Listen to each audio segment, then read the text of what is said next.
Generally, I mean, any time between 10 a.m. to 6 p.m. I mean, 10 a.m. to 5 p.m. you can say is good for me. And email is good anytime you want to write to me. Email is good.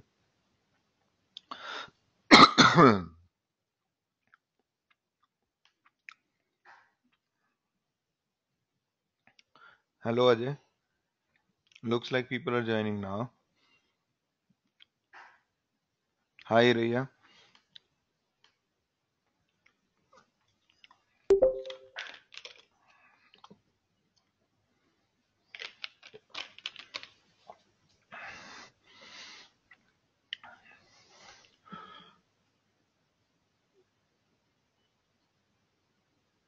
Hi, Raya. How are you?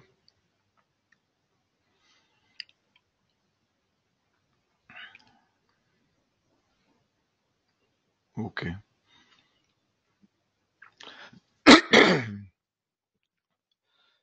No, I'm so sorry.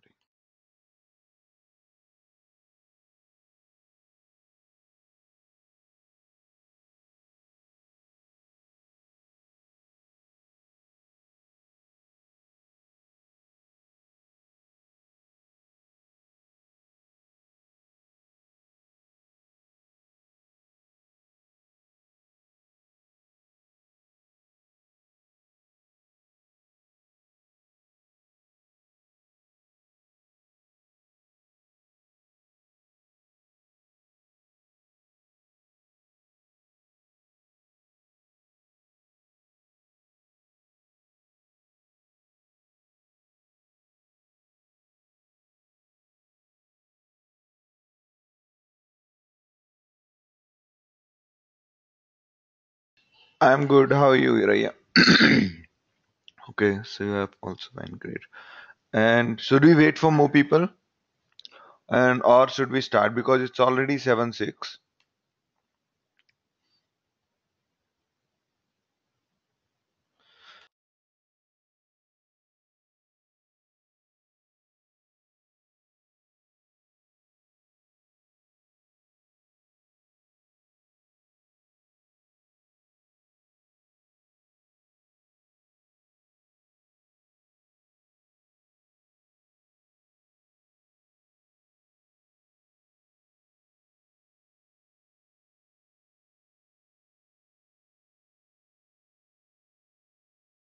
So I was asking if you guys have any questions before we start.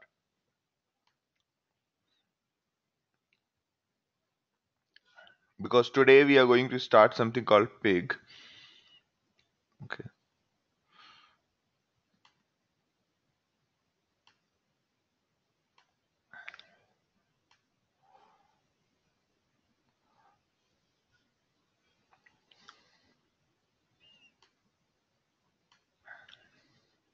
So do you have any questions before we start? Okay.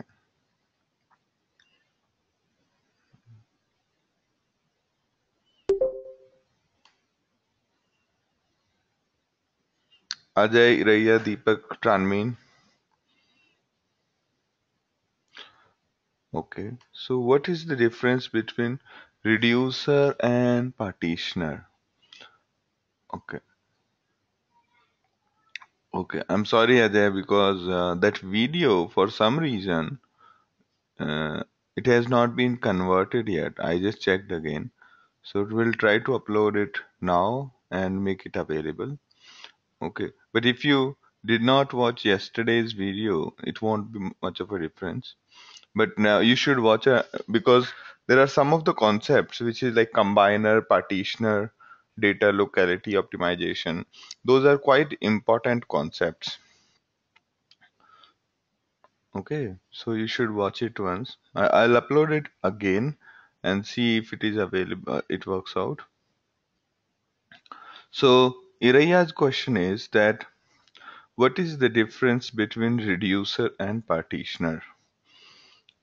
So the job of a reducer is basically give you the end result. Combine all the output. Combine all the output from mappers or combine all the output from uh, partitioners to give you the result. Now, the job of a reducer is to balance the data between multiple reducers. So, but I mean, when you have multiple reducers and Hadoop has no clue about your data, how it is going to partition the data amongst reducers. So you can assist Hadoop by defining a partitioner which based on the key divides the data into divides the data between various partitioners. Sorry, various reducers. Okay. So the role of a partitioner is to, based on the key or set of values, it gives out a number. It gives out a number saying, go to the partitioner 1, go to the partitioner 2, go to the partitioner 0, or go to the partitioner n. Okay. So that's how it generally goes on.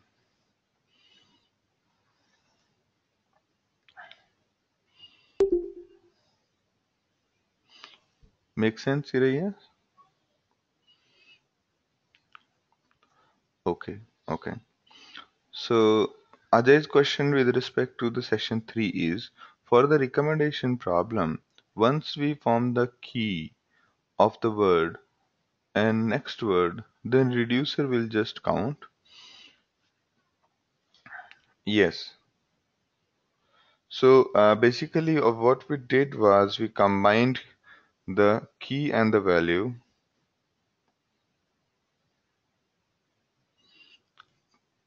Okay. We combine the key and the value,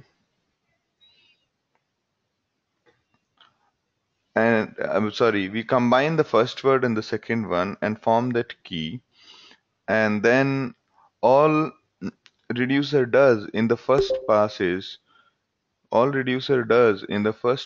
combine, count all such occurrences. Okay.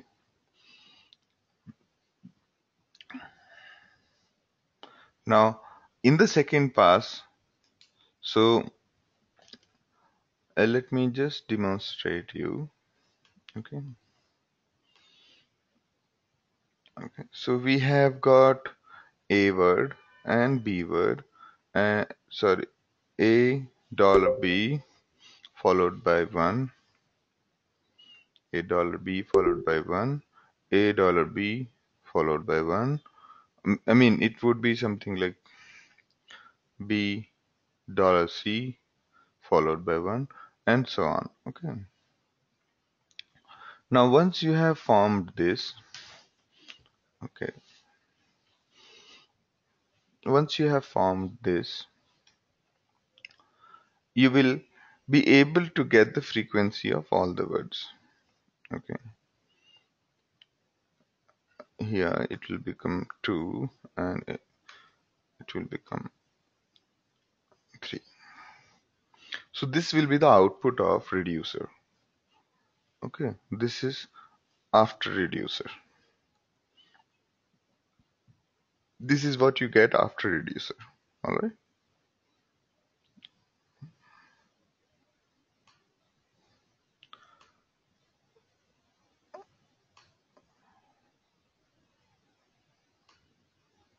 Okay. Now in the basically in the second map reduce, what you do is you just keep a map over there, or you can think of this way that we have kept. So what do we need is 2 followed by the key. Okay.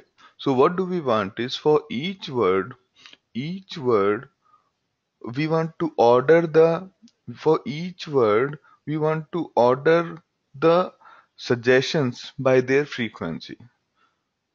Okay. So basically the way we will form the key is as a combination of the number and a combination of the frequency and the first word. Okay,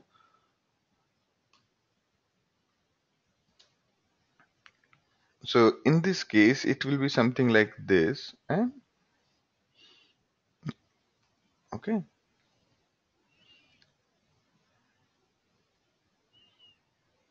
right. And now after running the reducer on it, we will get all the words ordered by the frequency. Okay, all the suggestions of a word ordered by a frequency. Okay, and therefore you can simply remove the suggestions, remove the lower frequency words in your reducer again. Okay, make sense to you?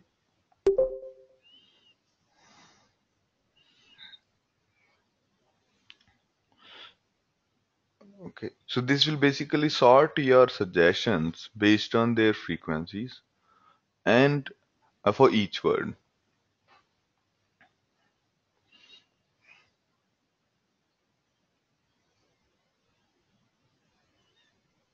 But for the client, we need to remove the frequency.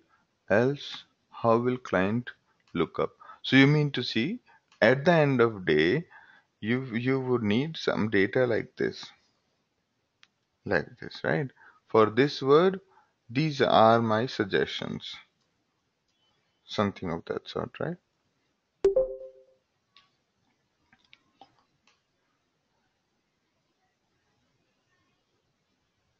Right, right.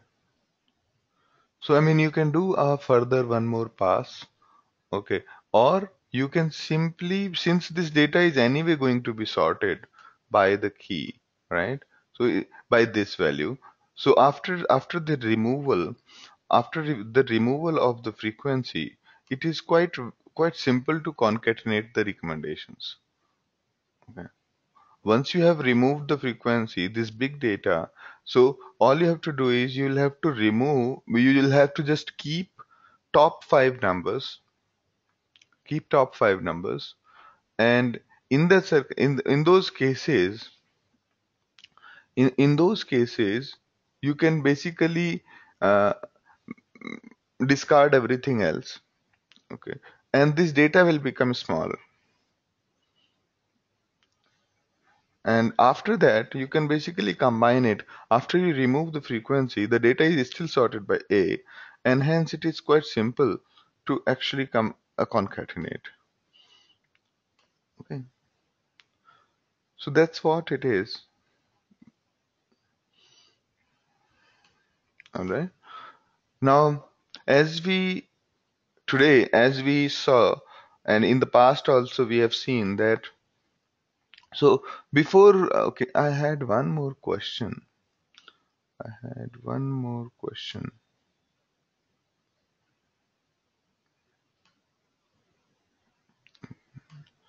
So someone was asking, okay, does that mean that usually partition is used when there are more reducers? Yes, yes. Partitioners are only used when there are more than one reducers.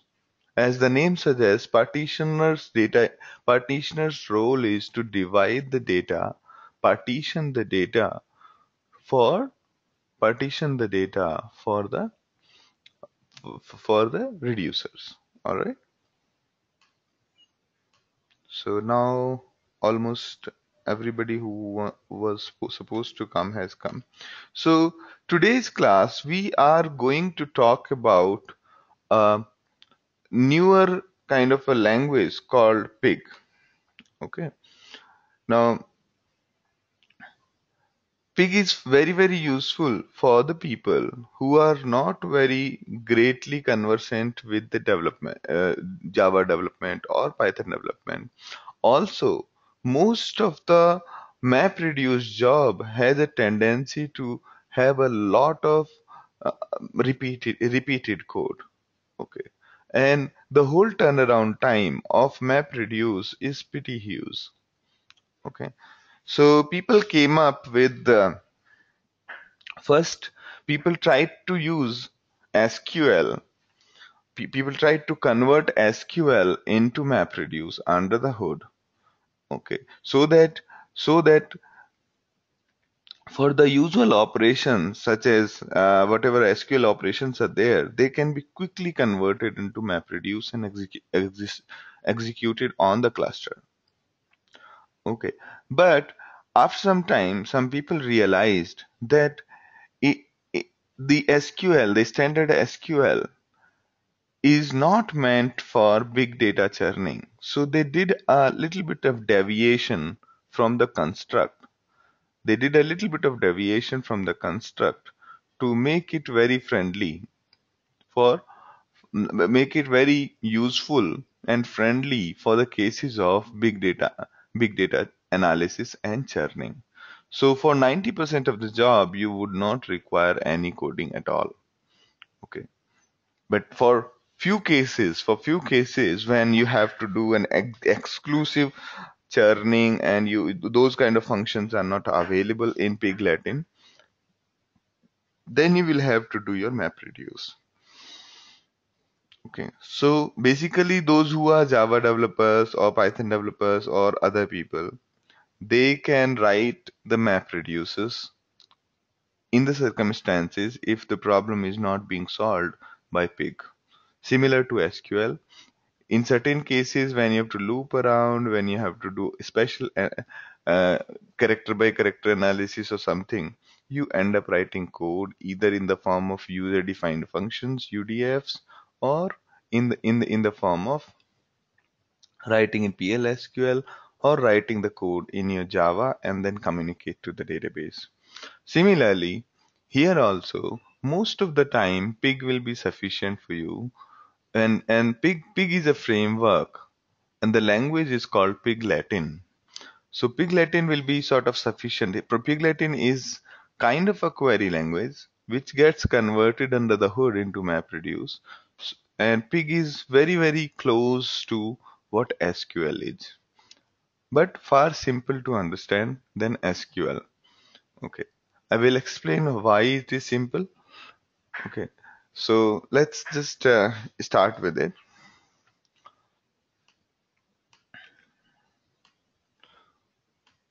So Pig is basically an engine for executing data flows in parallel.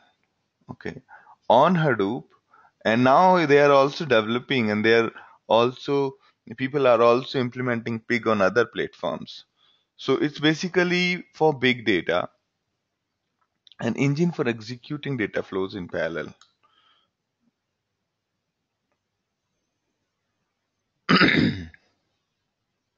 Okay,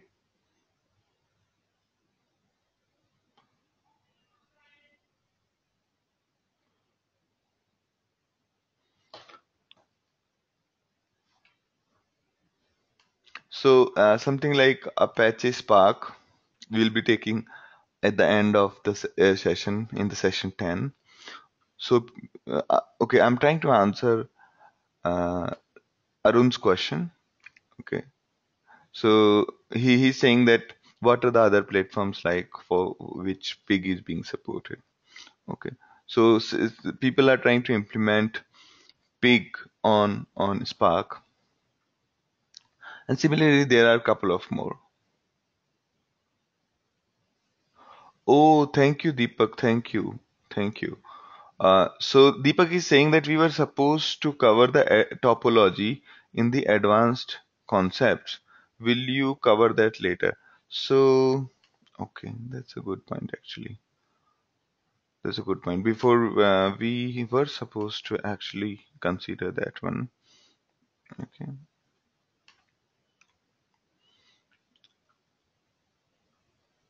all right,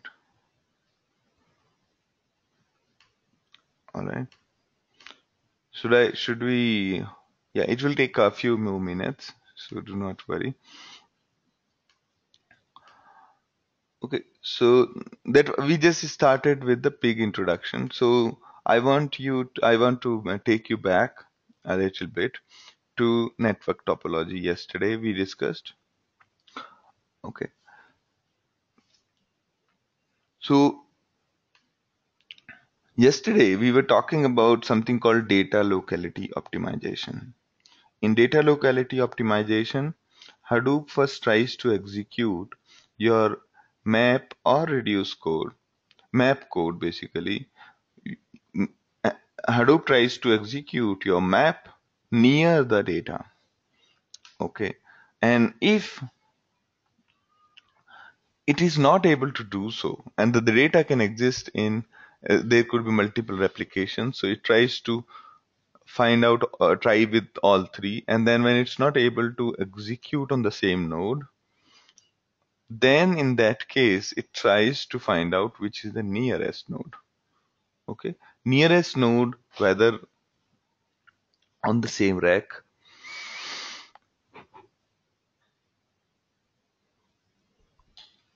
And there is no difference between one computer and the another computer in the same rack. If there are three nodes in the same rack and it has to execute, so it was supposed to execute on first node. Okay. And based on the profile of the second and third one, it will automatically decide which node to go for. Okay. It can either execute the second or on the third. It can't differentiate between the two. Okay. And how does it identify this distance? Okay. So first it will try to execute on the same cluster, and if it's not able to do so, it will try to I mean not it will try to execute on the same rack but different computer, different node. If it is not able to do so, it will execute it on the same data center but different rack. If it is not able to do so even, then it will use some other data center. All right, some rack or the node somewhere in other data center. So that's what is data locality optimization.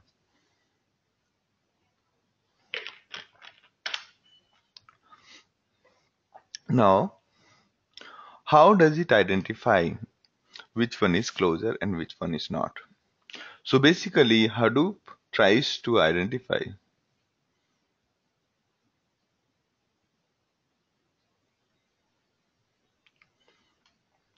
Hadoop tries to identify, okay, based on your network topology, you generally define a network topology for your system. Okay, so a general topology looks like this. So there is a switch, there is a rack 1, rack 2. Generally, this is a diagram of a single system, of a single data center. Okay, and these are the nodes,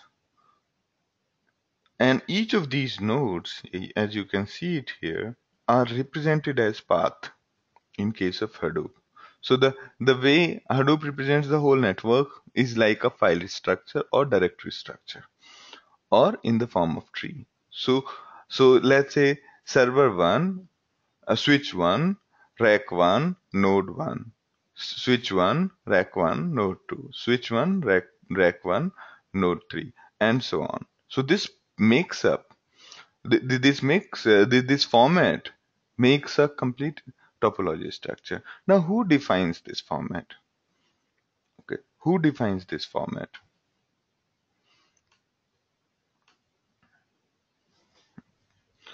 So basically, there is a script file, okay, which you can pass as topology dot script dot file name. Okay, and in that script you can basically, the role of a script is to return this path, okay, this kind of a path on the input as IP address. Okay. So this script which we are talking, this script which there are lots of examples of that script. You can find it. Its main role, its main role is to given an IP address, it has to give out a path. Okay. So the general and most easiest way is to have this format. Okay. Just replace dot with slashes and prepend it with another slash. Okay. So this way, this is like most common way, and probably the default script that comes with Hadoop contains this. All it does is converts this, because if the last digit is different, that means these are two. Basically, only the node is different. It's they are in the same rack. So this is one good format, but it is completely up to you. How do you do this translation? Okay, you can have a logic where you say if 1 to 15, then mark it here 1, and then you put one more label. Okay, so it is up to you. So the role of your topology script file name, topology script is to convert an IP address to a path. Okay, and now based on the path, what it tries to do is the distance between common ancestor. Okay, to find out what is the distance between node 1 and node 2, it finds out that what is the shortest path to go. Okay, so 1 and 2. So distance between node 1 and node 2 is 2. Okay, and similarly, what is the distance between node 1 and node 3? Quick. So the distance between node 1 and node 2 is go to the parent, compare it, and then tell. So 1, 2.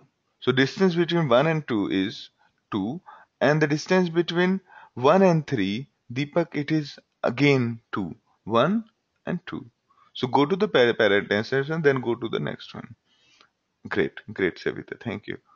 So, and similarly, the distance between, who can tell me, the distance between node 1 and node 4?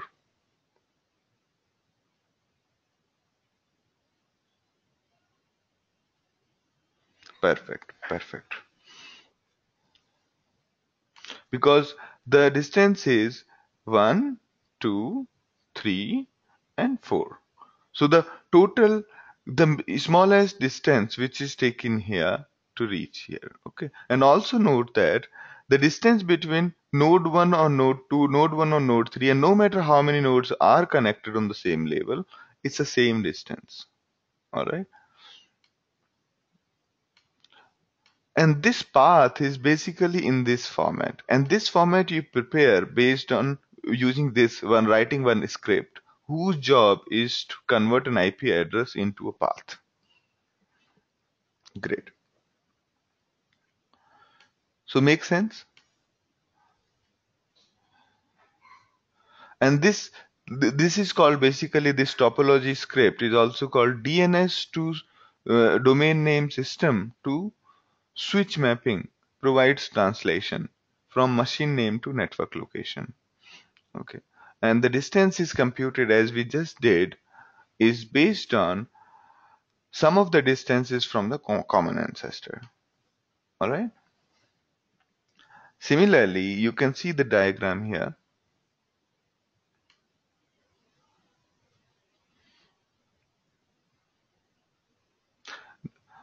So, okay, that's a very, very good question, Gunjan. I need to check if the MAC address is made available to this topology script. Okay. Gunjan's question is, do we necessarily need to configure static IP address then? Okay. So you don't have to configure static IP addresses, right? First is that because even if it is dynamic IP address, and the way you have defined your topology, network topology, is that each switch is given a certain subnet, okay, and then each hub under that switch is given a certain subnet, and at the top of it you have a different, basically, uh, there are different, the, instead of 192.168, you start changing 168 into different numbers, and that is done by generally the IP masking part. So you don't need to configure an IP address. Okay, it can still be the dynamic. So Deepak's question is, if it is IP address and not MAC, is it?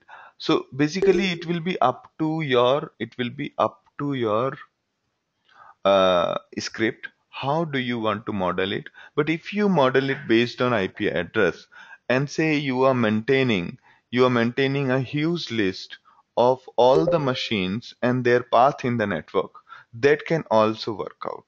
So you have a mapping, and as soon as Hadoop asks you that, hey, what is the network path or network topology for this node? You reply back saying, you look up in your mapping table for the MAC address, and then you give it out. And I think MAC address is, I think there MAC address is provided to the topology. Basically, Hadoop asks your topology script. Okay, and topology script can answer in whatever format it wants. I mean, it has to answer the topology in the format of the path.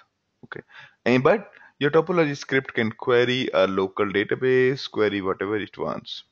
Okay, to give the answer. And the easiest one is to replace dot with a slash.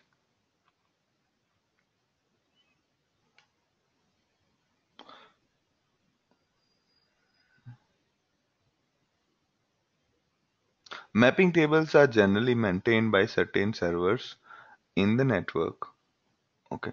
So see, the way is that we do not maintain the mapping tables of MAC addresses. Okay. Because that will become a very, very big nuisance. All right. Instead, we try to maintain the IP addresses block. We try to maintain the IP addresses. Okay.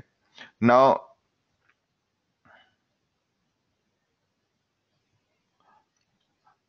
so basically, in case you are having your complicated way of translation from IP address to DNS or MAC address to DNS, then you might have to maintain that table if in case your logic is relying on certain database of a relation between your MAC address and the path.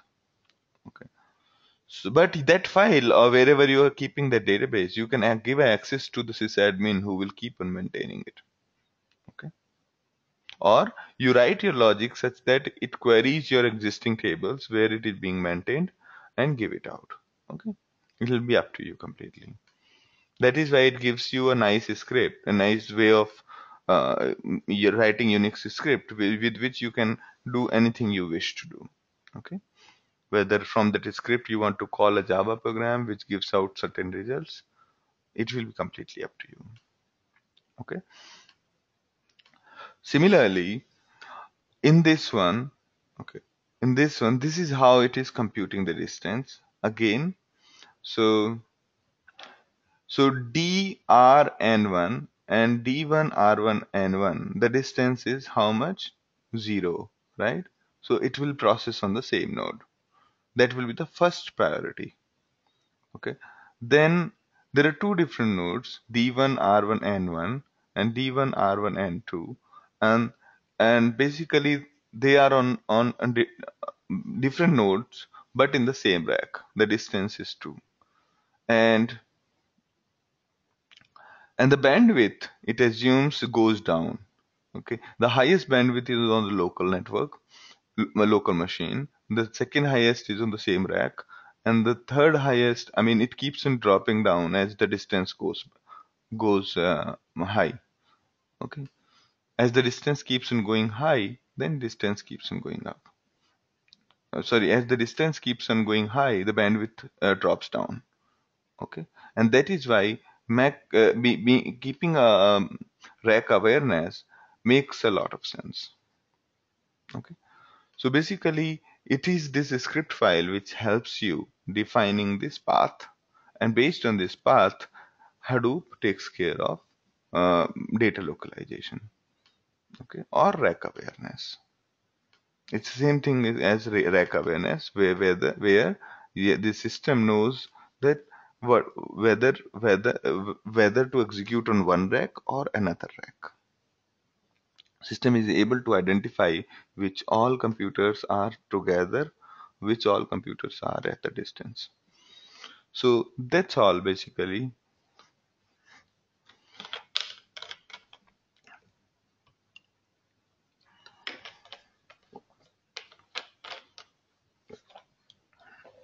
So Deepak, I was able to answer your question.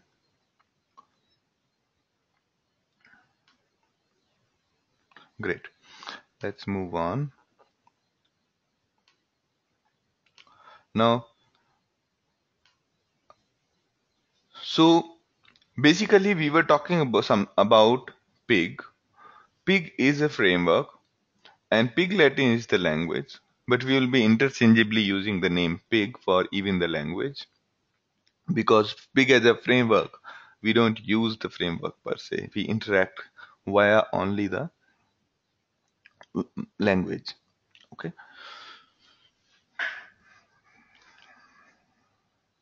And it helps you. There are few qualities of Pig. It helps you execute the queries in parallel.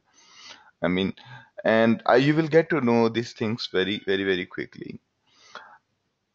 It provides you things what SQL has been providing for quite some time, such as join, order by, filter, and group by, co-group, and so on.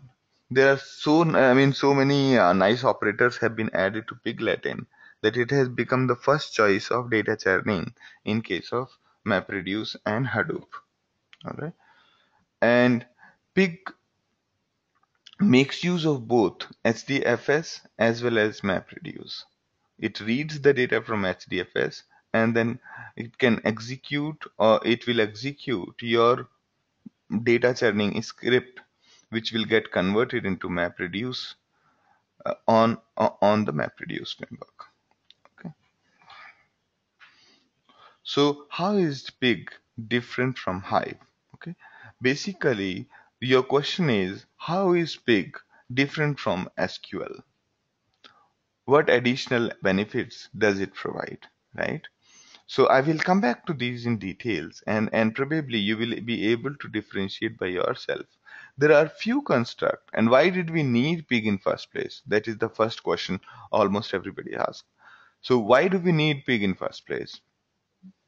When there was something like Hive was already working, there was a decent enough support Hive has developed. Now,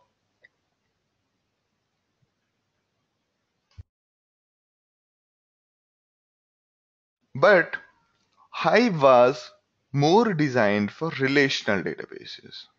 Okay. Hive was more designed, or SQL as a construct was well designed for the relation databases. Okay. Hive somehow tried to manage with the non-SQL databases as well, but the construct was not for the parallel programming. The construct of SQL is not really for the parallel executing your program on hundreds of computers. Okay, so therefore there was a need to come up with a better language which can which can basically help you solve your problem better and you are able to express your queries better.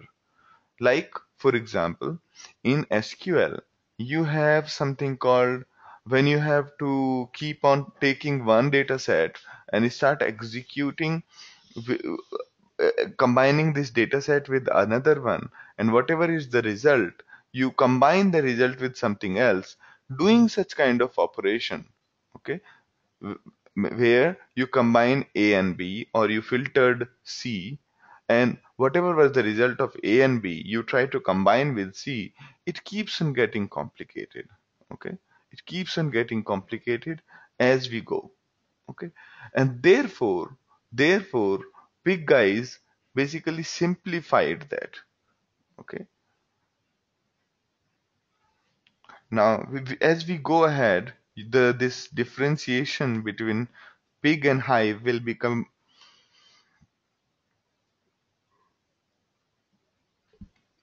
This differentiation between pig and hive will get clearer when we look at lots of constructs. Okay. Now, just to give you a quick look at how does pig script looks like.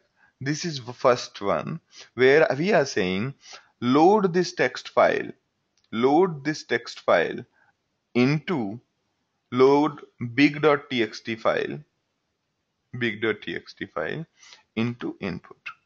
That's it. Okay. And as line is, we are saying that give that column, that whole line, because this big.txt contains lines, right? So it will create single column containing that whole line, and will give the name of that column called line. Then don't get scared in case you did not understand any of this, because we'll go slowly.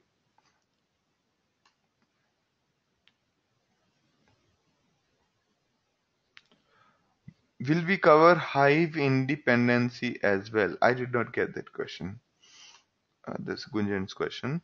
So what do you mean by high in? Okay. Independently. Yes. We will be covering hive independently, but not with so much of details as we cover pig. Okay, because hive is basically nothing but like a SQL. Okay.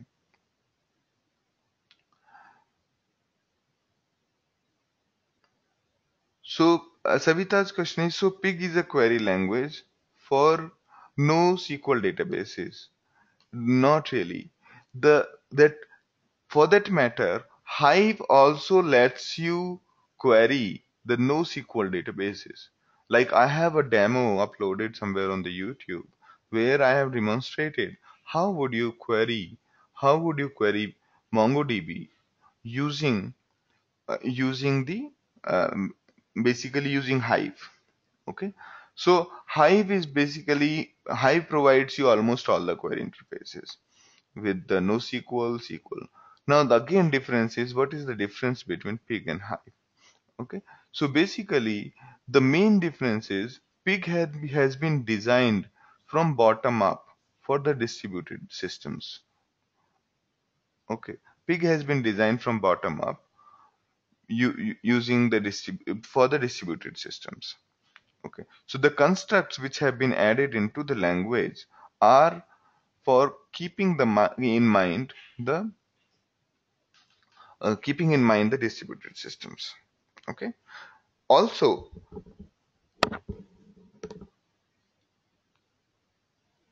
unlike SQL, in SQL there is always a single query which gets executed. Here, basically each query gives you the results. Here it doesn't happen so. Here you define a query, then unless you unless you ask it to produce output, it will not run the whole query. And once you try to produce the output, only then it will execute the whole flow. Okay, whole flow as in, uh, because there are multiple steps involved in querying the data. You will get to know about this very quickly. I can only explain, I can give you a lot of words, but you will not remember that one. But once you learn pig, then you will be able to differentiate and understand and say that why can't we use pig instead of SQL everywhere else. Okay.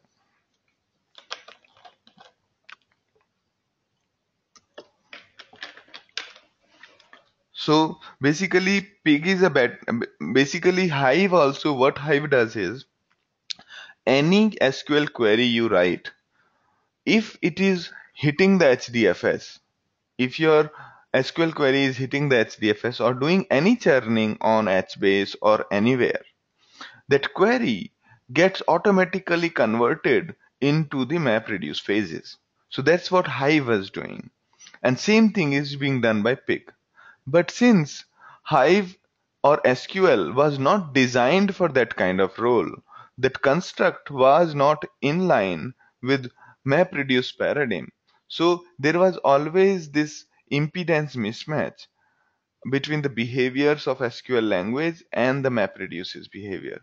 Therefore, there was always this disconnect between the SQL and the MapReduce. And therefore it was required to come up with a framework or a programming language which is in sync with the distributed programming.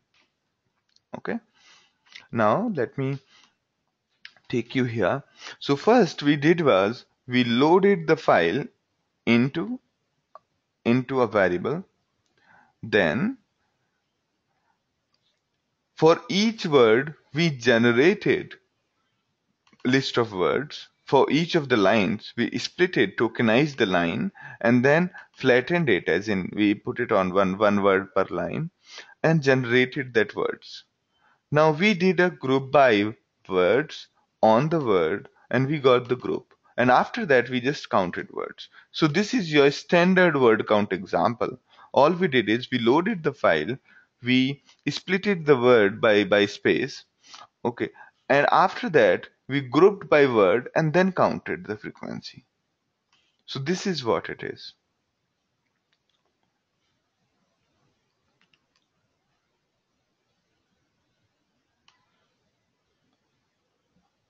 Okay, you're right.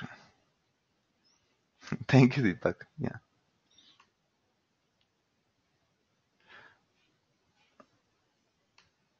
Yeah, thank you, Deepak. It was a typo.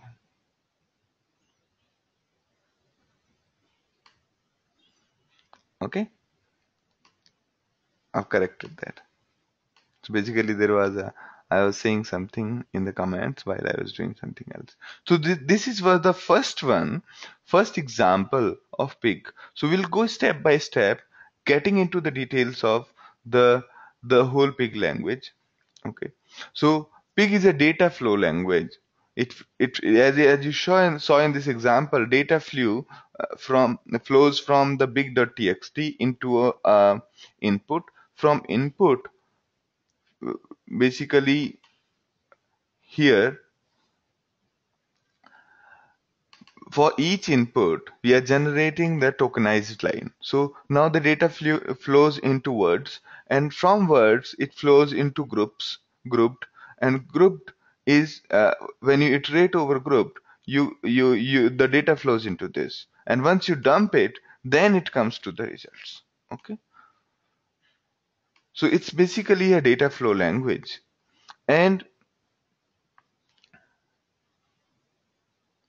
so it also shows you how the data should be read, should be processed, how does it flow, and how can the data be stored to the multiple outputs in parallel.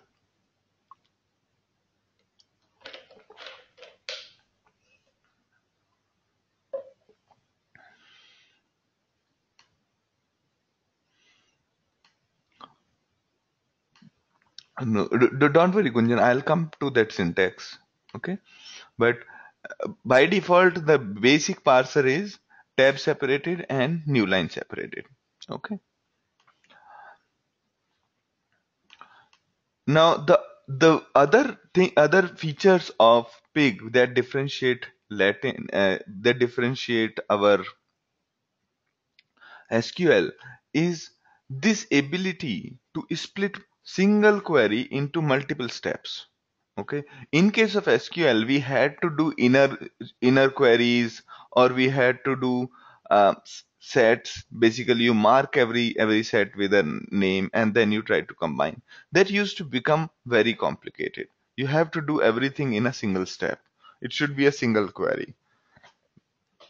Here, you give it a name and keep on moving forward, and then you keep on adding.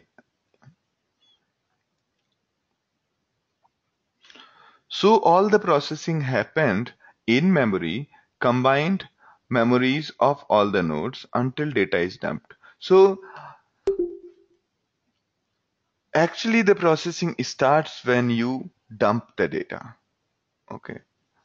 And all it does is only creates this flow and keep on understanding the flow you are trying to create. And the moment you dump it, that moment of time, it will execute whatever is necessary to get this particular data.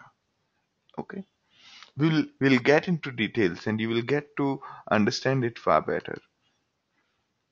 And you can join multiple inputs, right? You remember how difficult it was to do a join with MapReduce, right? And I gave that example so that you can understand that this is how the pig is going to go to do the joins. Okay, because now you understood in the first example how to join the two tables. Okay, under the hood, pig is going to do that kind of thing for you. Okay, so whenever you say group by, it is going to under the hood will generate code or will generate sort of a basically generate a sequence of steps of map and reduce. Okay,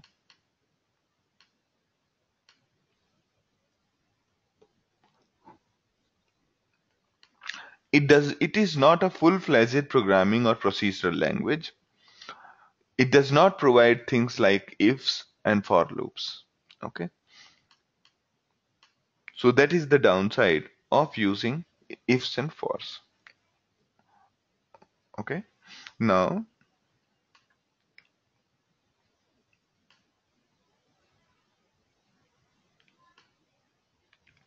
this is again the same thing. The difference between Pig Latin and SQL.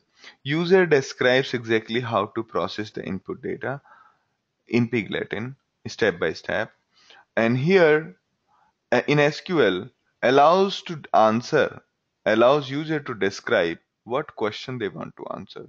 So in case of SQL, the only thing that mattered was what is our output. Okay, how it is going to be done is database's headache, right?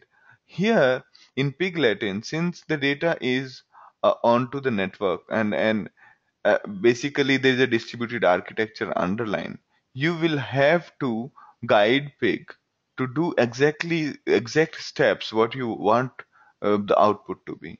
Okay, how basically it is not as opaque as SQL was successfully able to. I mean, that's a basically, I would say, it's a quality of SQL that no matter how much you mess up and no matter what kind of queries you write, as long as there are indexes, proper indexes, you will get decent enough results.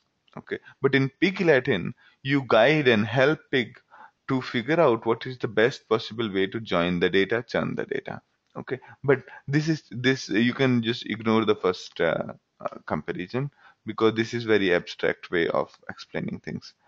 Now in Pig Latin, you have long series of data operation. A equals do these things on the data. B equals do some operation on A. So whatever results come. So these are long series of steps of data operations. Okay. Here, each SQL is basically a single step. It has to be executed in a single shot. Okay. And then Pig Latin is basically designed from bottom up for systems like Hadoop. Okay. While SQL was designed for RDBMSs.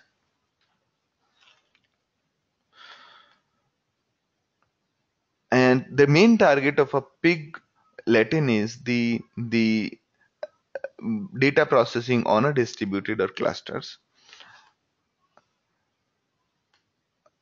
And Pig Latin is can work very well on the systems which does not have a schema.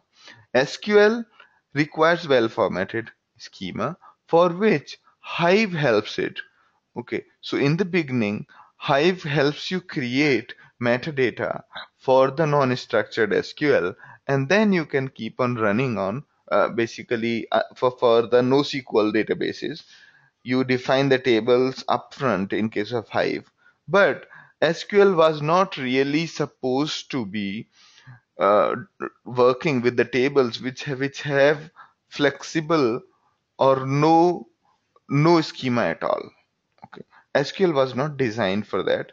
Hive tried to do that a lot. Hive tried to assist SQL for the data types and schemas. Piglatin also provides you join, group by, order by. Okay.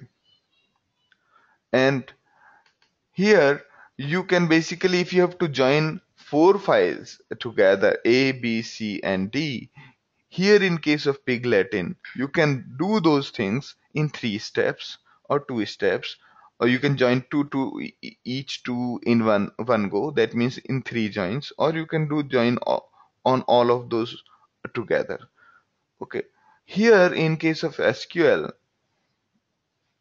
okay, in case of SQL that is difficult, but in MapReduce, doing same thing. Here we are comparing MapReduce with the Piglatin. So basically, the main motivation of writing Piglatin is the MapReduce, because it it is quite difficult per se to come up with the MapReduce queries for each of your problems. Okay.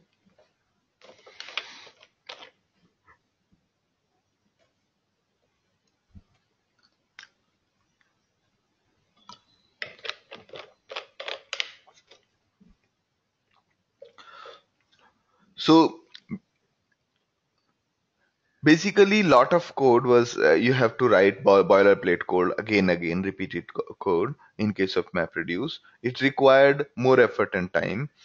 It uh, has more number of lines, and even doing simple filter, group, and join, order by, union was quite repeated and laborious, and therefore those normal things, those common things which you do in SQL, you should be able to do those fast.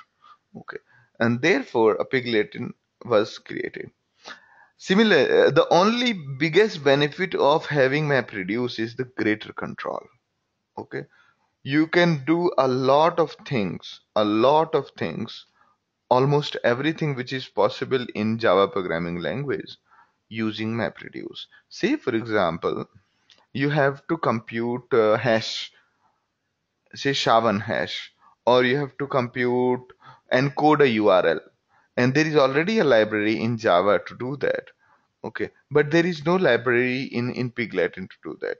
In those circumstances, it is better to use MapReduce. Okay, or we will come back to that. How can you utilize Piglatin for those? Piglatin is basically used a lot by data scientists to do basically research on the data, do a lot of iterative processing as well as batch processing. And you have got ETL. Basically, a lot of ETL also happen using Pig. ETL means the extraction, transformation, and loading. When you have to take data from one database or one place to another place, or convert a structured, unstructured data to structured data, then you use ETL. Okay.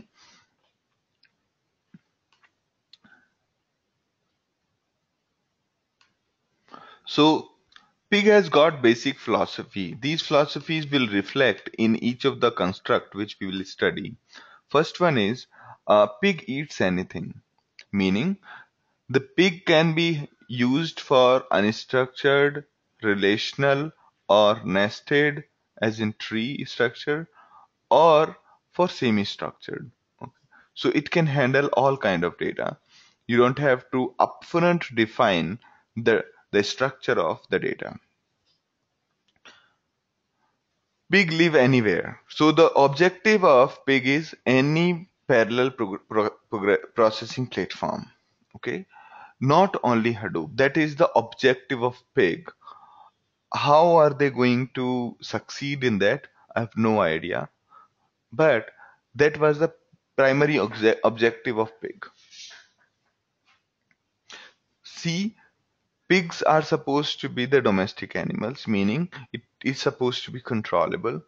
And basically, in case you are not able to do certain thing using pig, it lets you use the functions, libraries from the Java or Python or any other proprietary language, which means pigs are heavily controllable. So these are the and the fourth one is pigs fly. Pig is designed for performance. The biggest uh, winning point of pig over hype or any other similar uh, platform. Pig's biggest the selling point is the performance. So big has been designed for exactly the performance reasons. Rest of it is just an add-on. Okay.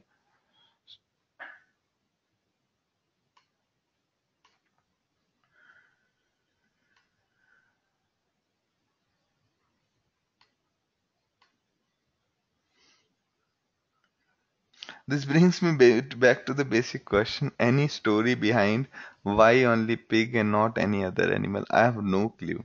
Why have they kept this name called pig? Okay, I have no clue.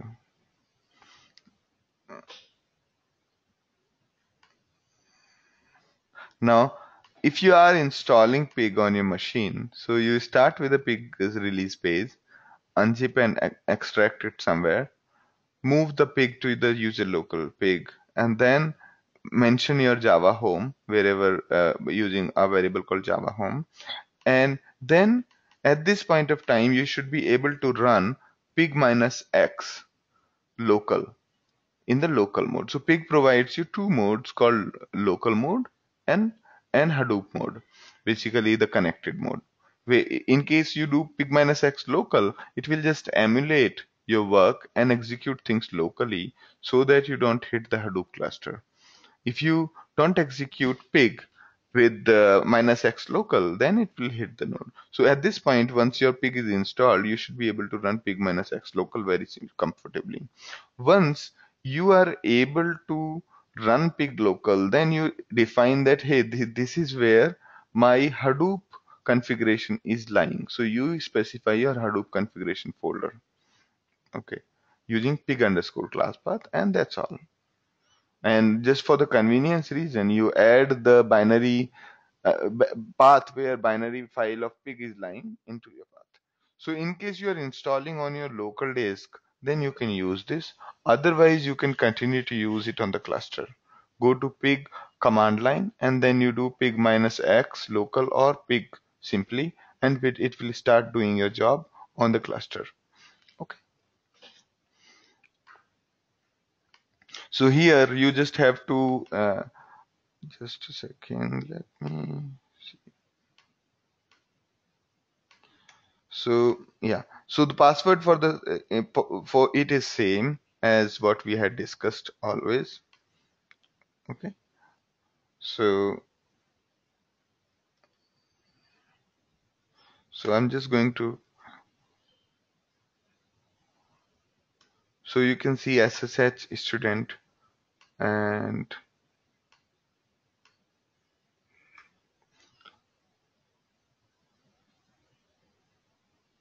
okay, so it'll ask you password and you know the password, right?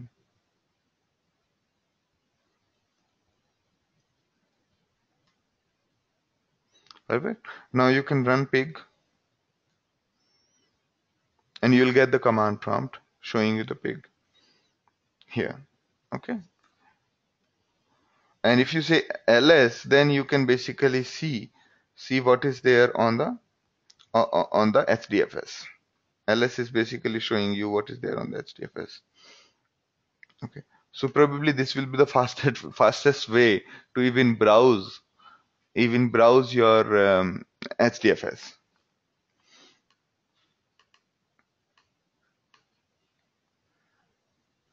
Okay, So, to experiment, I have uploaded the data into a folder called data.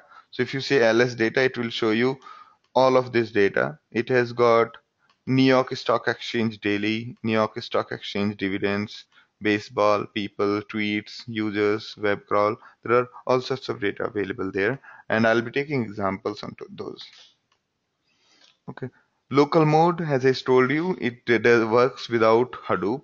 It basically is very, very useful when you are just trying out a couple of queries.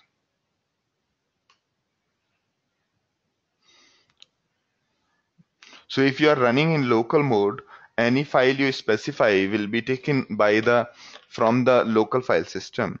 If you're running in the Hadoop mode, which is without -x local, then that file will be picked up from the same path. If you specify, will be picked up from HDFS.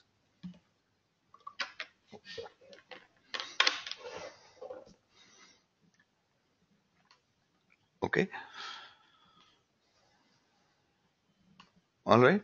Now, very useful for testing only, yes. Now, the way you execute pig is pig followed by the script name. All right. And so if you specify, you can all of the steps of a pig or any query you write in the pig, you can save it in a file and then execute that using pig and script name. Okay. And you can also execute a command, single command using pig -e. Okay. And for seeing all the options, you can see pig -h, and for seeing the version pig -v. All right. So this is the pig grunt. As you can see, this is my command prompt, or we call it grunt. Okay. In this, basically, this is where all the commands will be typed. Okay. And this is your interface to pig. And it provides you all the commands which fs was providing. Hadoop -fs, equivalent of Hadoop -fs. Say you want to say cat data, say cat New York Stock Exchange, this one, right? So now you can see that it has just printed everything. So everything which Hadoop -ls, Hadoop FS was providing, it provides you those things. And you can also do simple things like kill a job. Okay. And you can also do an exec and give the pig script name that will be executed, or you can run the script here. Okay. So there is a only difference between exec and run is, in case you are running it, then your local variables will get overwritten using pig. And also you can define variables here. You can define using set. Actually, you can define, yeah,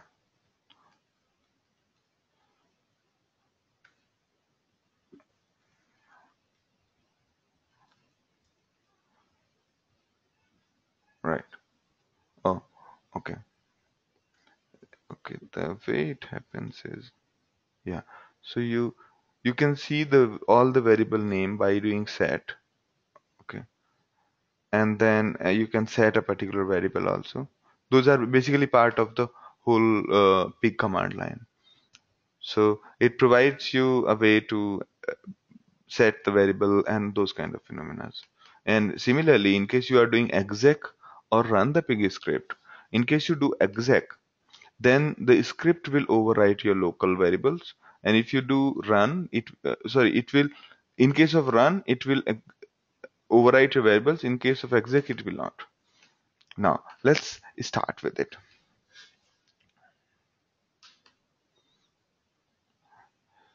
So basically, now we are starting with the main query. So far, we have been just running around. So I have already uploaded this data over there. Okay, as you can see, cd data. Now there's a cd command also it's providing me. And if you say New York Stock Exchange, it has the data, right? Now, first thing is, okay, first thing is how do you do the average computation? You're given this kind of data, okay? Basically, it has a, let's just get a little bit familiar with the data.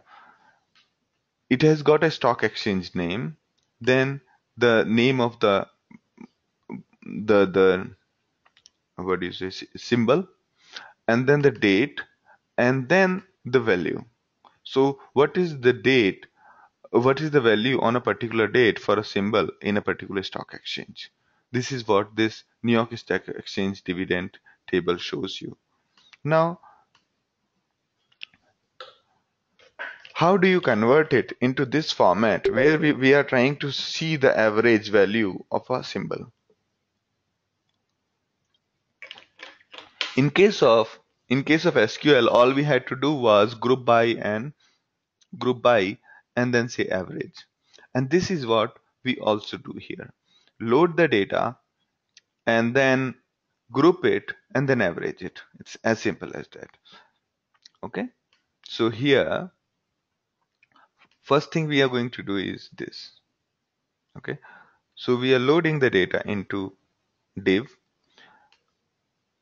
We are loading the data like this. And then we are saying my data has 4 columns called name, ticker, date, and value. Okay. Or name, symbol, uh, date, and value. Name, ticker, date, and value. These are the 4 columns we told uh, pig. Okay. By default, pig identifies tab as the separator. Okay. And therefore, it has been able to load that as these 4 columns. Now, if you want to see what is the meaning of your this function, or you want to say explain to me divs, okay, or describe to me this variable which you have just created. So describe basically shows you that these are the columns which it has identified. Okay, these are the fields or tuples, you can say. So it has got name, ticker, date, and value as the various fields part of the divs. This is equivalent to 4 columns of SQL. If you want to see what is there in divs, you can simply say dump divs. Okay. Now it has started the execution of the underlying MapReduce. Why does it say that this particular,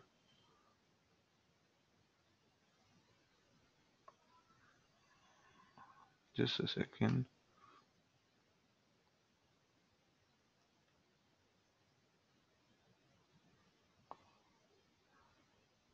User student New York Stock Exchange dividend. Okay.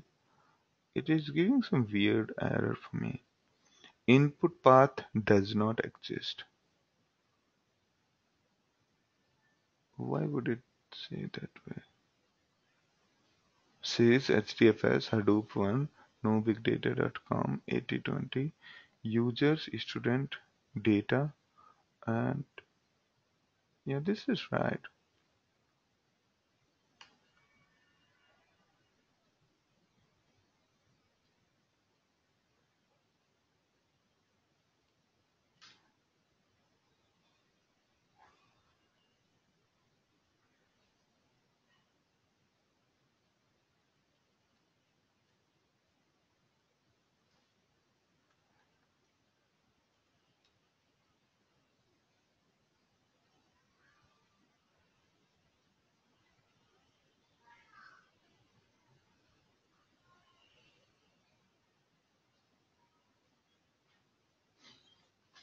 So basically we are trying to load the data from a file and see how it works out.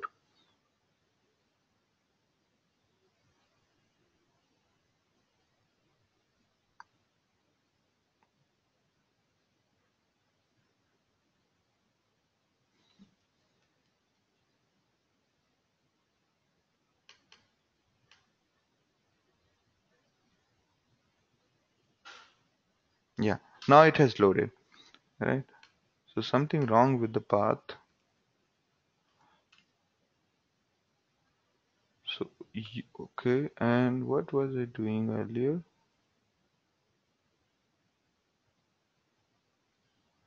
Oh, okay, I got it. I got it. Here it has to be user actually. Here it has to be user.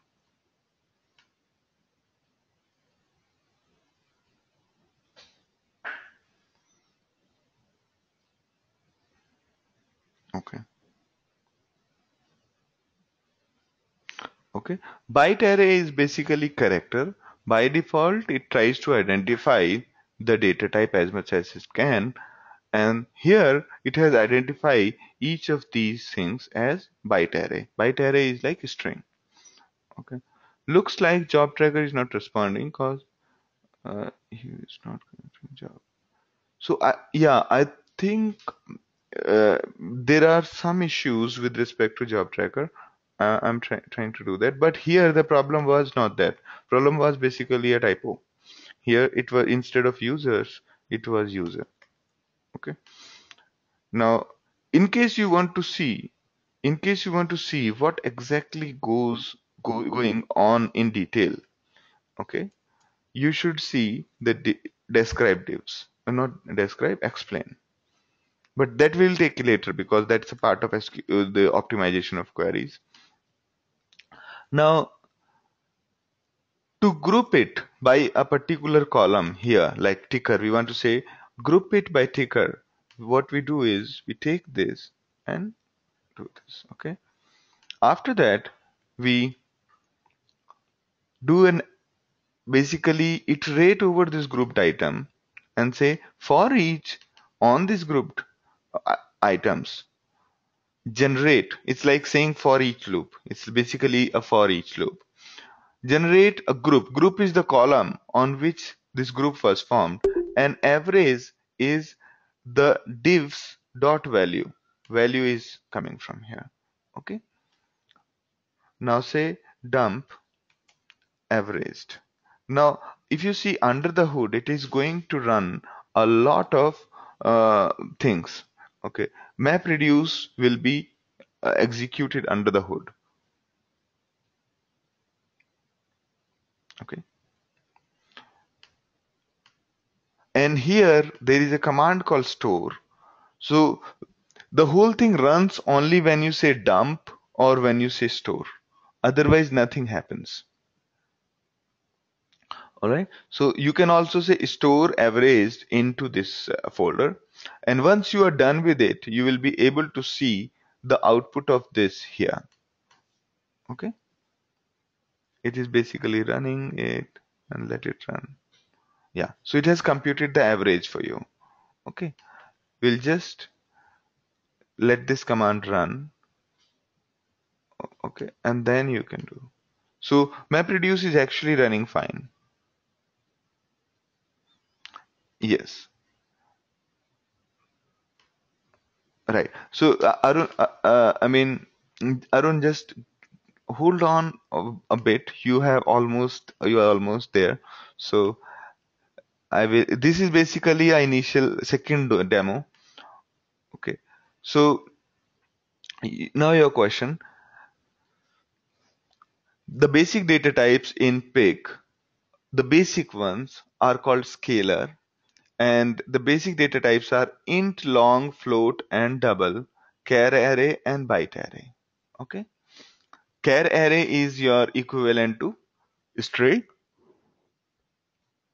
Byte array is for basically the raw manipulation of bytes. Now there are another kind of data types in pig. First, they are called complex. Okay, they're complex data types. Under complex, you have something called map. Map is basically something like a array of key value pairs. Okay, it's an array of key value pairs. Okay, in this map, you have key and there is a value, and basically the name is supposed to be char array. Okay, it's a mapping between a char array and another complex data type. All right. Then there is a tuple in the complex data type. Basically, all the complex data type are made up from the basic ones, and basic ones are basically numbers and strings and bytes. Now,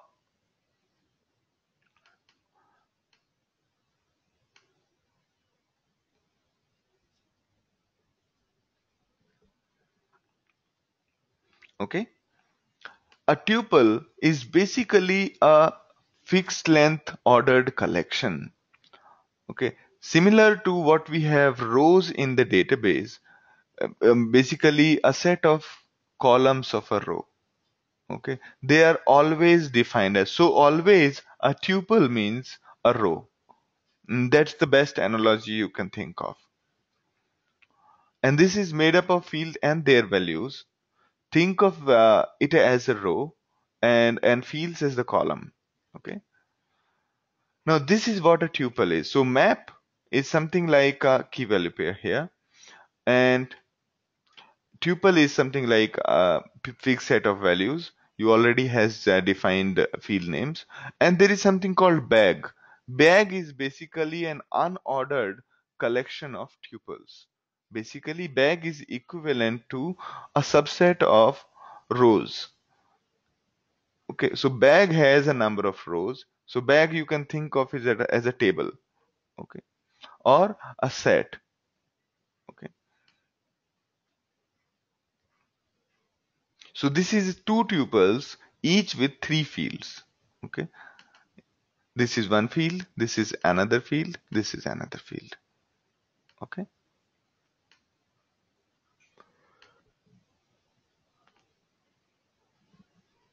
Now the bag has a very interesting property.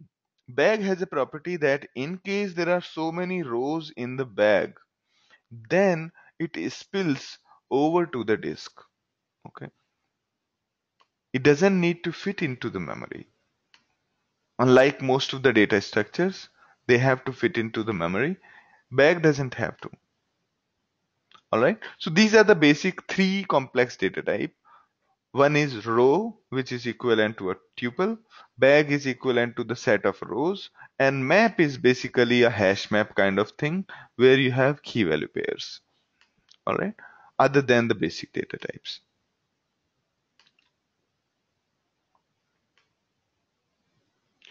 Now, in case of a pig, there are schemas. Okay, but pig is not very particular about schema the way we just did in this line over here. Okay, it has already stored it, I think, so we can see.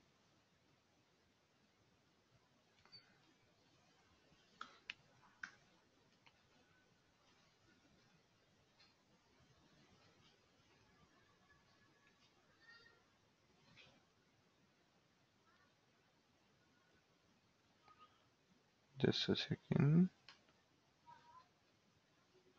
Okay, it's stored in that folder.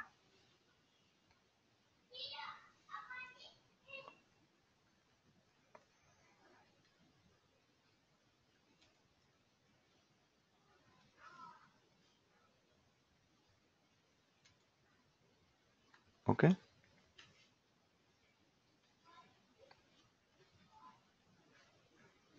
no, actually an output I again by mistake has put it there.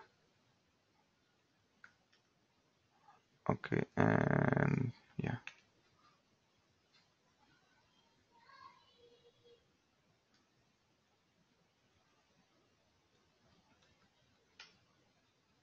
it is there, right?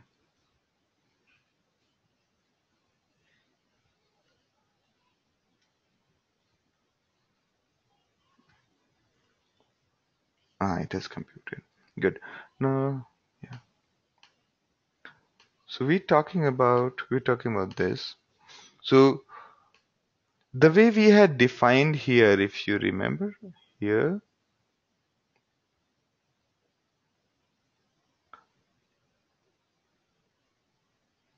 yeah, this one.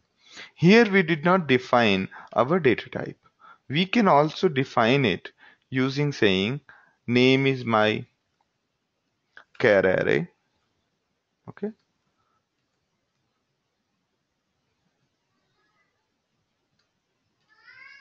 Okay. And you can see describe divs. Okay. Now it will show you that this is char array, while others it has taken as byte array. All right. It is not very particular about schema, but if you define a schema, it honors that and tries to parse the data accordingly. And it does its best guess by default considering the things as byte array. Okay. Either you can tell it upfront while loading the data, or you can also ask it to cast. Similar to Java, you can or any other programming language, typed programming language, you can have the data types defined. You can have the cast in place. Okay.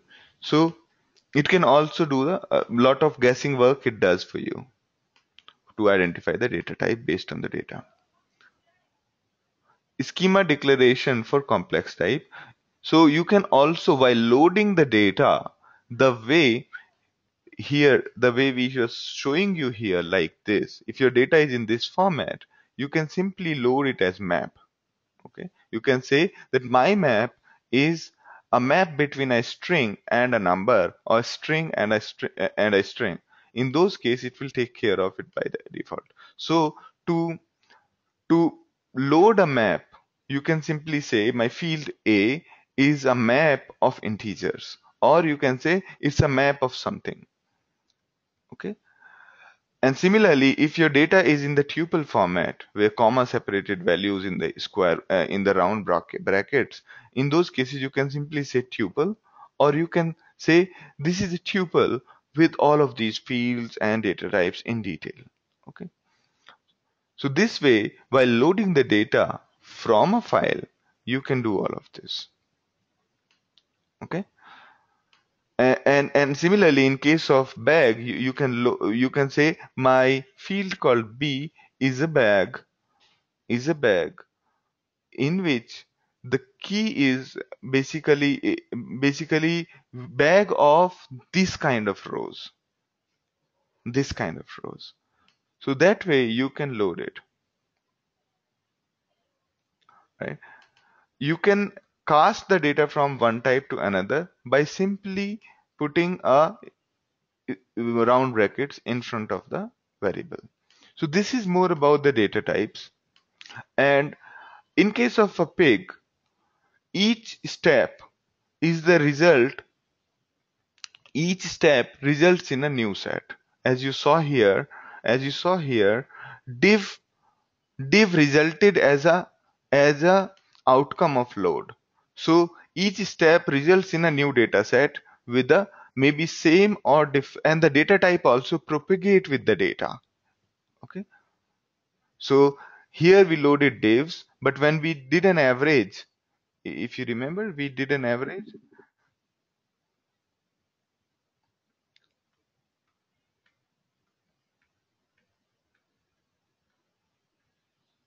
So we did an average here, right? So we said, yeah. So here, average for each. So basically, whatever data types of the values was there in the divs, in the grouped, it will flow to the average. Okay. So each processing step creates a new set, or in case there is just a output step, it will not create any new set, say store or dump. Pig is case sensitive, so remember that. And comments can be single line or multi-line, like exactly like C or Java or C sharp. All right.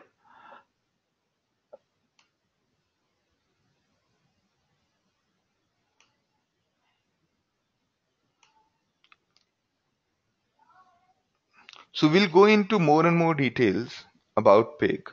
Okay, there are actually so many slides. Don't worry, don't panic, because we'll go slowly, and it can always, you can always cover it up. Okay, in case number of classes are not sufficient, we will extend it to 11 classes instead of 10. So do not worry. And but we'll go slow and understanding each and every aspect of pig. All right. So this was the basics of pig. So do you have any questions to me right now?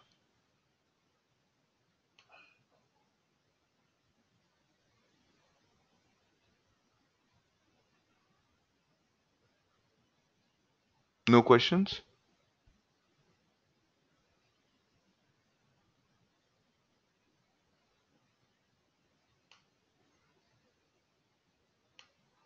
So looks like everybody needs a break right now.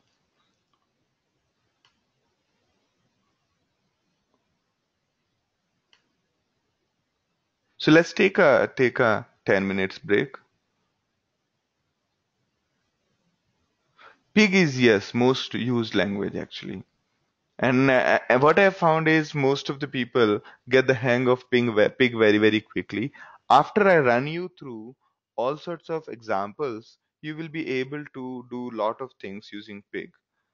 Okay. You will actually like the language.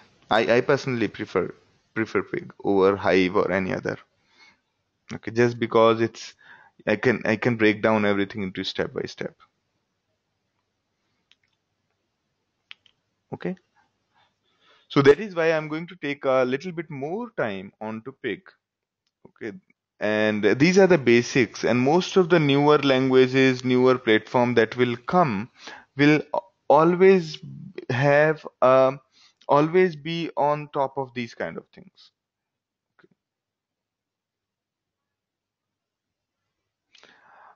Right. Most of the people do not use MapReduce directly, and you use a pig or similar kind of framework to do that. In case you get stuck, you generally write a small user-defined function in your Java or Python, and then use that function inside pig. But you will notice few things that when you are using MapReduce or you using pig, you will each and every time you will have to you will be thinking in terms of map reduce. Oh, this will be creating these many maps and these many reduces. Okay. And also what I noticed was I actually was reviewing couple of question papers from various interviews. Okay. And there I noticed that people do ask that, hey, given this kind of big query, how many map reduces would be there? So in case you did not get a clear hang of MapReduce, you will not be able to quickly correlate that this query will get converted into that kind of MapReduce. Okay. So basically the MapReduce, although the MapReduce it gets generated, but you can always think it like that it doesn't generate the source code. Instead, it it basically orders the maps and reduces directly using internally calling the library of map and reduce. Okay. So there is no compilation step.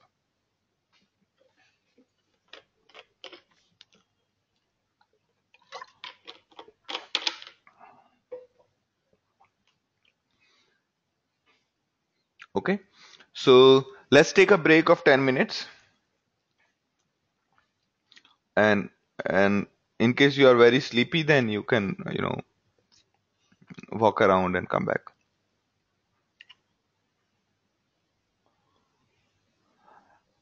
I tried to find out Arun, but I could not find a proper one. You should do a little bit of lookup over there and let me also know in case you, get it exactly. Okay, but explain command will tell you a lot about what's going on. Okay, Great, great.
Hi guys, I'm back. Great. Are you guys back? Should I start now?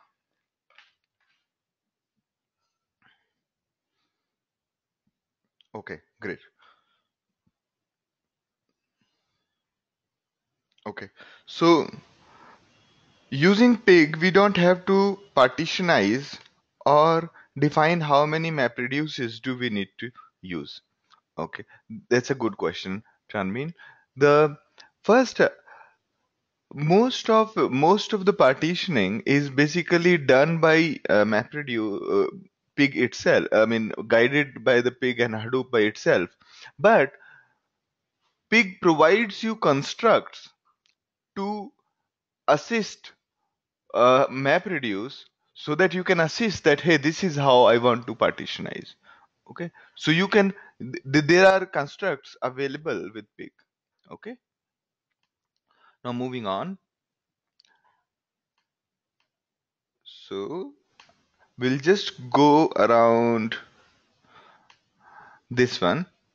Okay, now here this line basically loads the data and automatically does the guessing work. And here the tab is being used as the default separator by pig. Okay, an absolute or relative URL both will work relative to the current location. Okay, as I did CD. In case your So here we are defining a function called load. So the default format is load any file. Here no data types are specified. Or you can say load my file using a pig storage with the comma as the separator. Okay.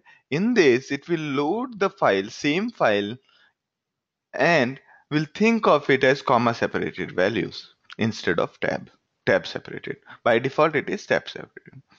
Now, you can also load multiple files by using wildcard characters such as asterisk. Okay. Similarly, you can basically load from HBase. Okay. Right. If you are loading by default, you're specifying a file by default. It will think that file is lying on HDFS, Hadoop Distributed File System, where the file is basically stored in the chunks in the network of computers. And similarly, there is a H-based database provided by Hadoop on which the file might be lying. Okay, basically a table would be lying. So when we say load this basic from H-based storage, we are saying load this particular table or basically a table analogy in case of HBase. Okay, we'll talk about it during HBase also. So basically, Hadoop provides a construct called using XYZ storage, and there are multiple storages available. Okay, in case you do not like any of the existing one, you can basically look up the API documents of Pig and implement one. Okay, but that's a very rare use case.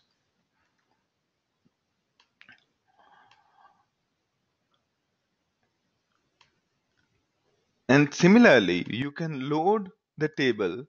a you can load a file with a data type, and data type you can define. Basically, you can also say load New York dividends, New York Stock Exchange dividends using H-based storage as this. As has a construct like name of the column and basically name of the field or column, whatever you like to say. Field and column are analogous, and I'll be using them interchangeably. And then there is a data type. Okay, and there is here data type. And in case of date, we have not specified any data type, so it will be considered as byte array, and we can have the float. So it will be up to you completely. How if you want if you want to have something like float, you can specify that as float. Otherwise, it will think of it as byte array. All right. Now the next step is like quick diagnostics of pig. if you say explain data set, it will uh, quickly give you the details of what is going inside. Okay, it will quickly go. I mean, whenever you run any of, say, here, i- we have averaged, right? In case of averaged, we can say describe averaged. So this will basically give you the data types. And if you say explain averaged, then it shows you the detailed reduce plan and map plan. Okay.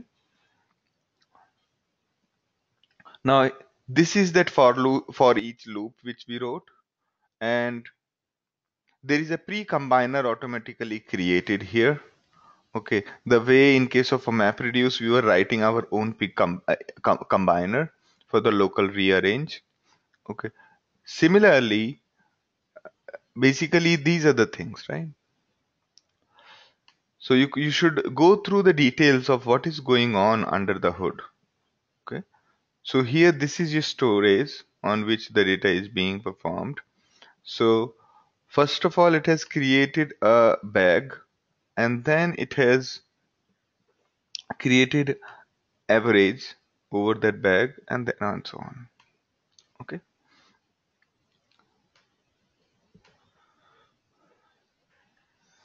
all right. And also you can say show schema. So schema, um, I mean, so not so schema. It's called describe dataset. Sorry, I completely forgot. Yeah.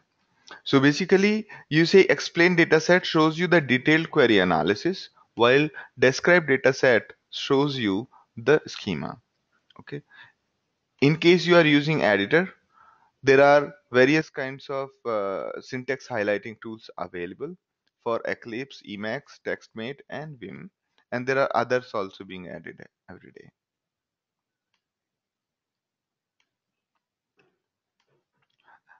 Okay, okay. So I'll just go through. So this is just the creation of the variable, or you can say declaration of a variable called divs. Okay. Right now, none of the file is going to be loaded right now. Okay. And similarly, when we execute other steps after this, so if we execute other steps, where is the, yeah. So when we execute all of these steps, like divs is this, and let's imagine that these statements are not there for time being. Okay, not there that time being. We said divs this, group is this, average is this, and then the moment we say store, that means the time has come to execute all the things which our averaged is dependent on. Averaged is dependent on grouped. Grouped is dependent on divs. Divs is dependent on this file. So this whole logic will only get executed when you say store or say dump. Only then it will get executed.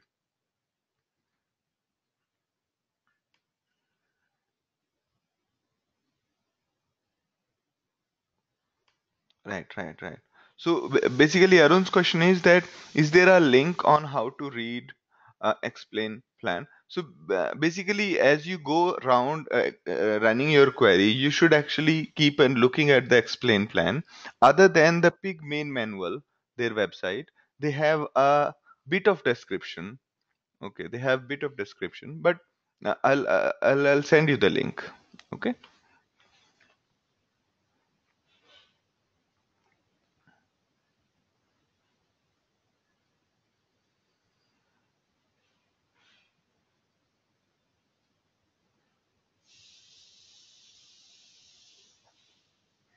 all right.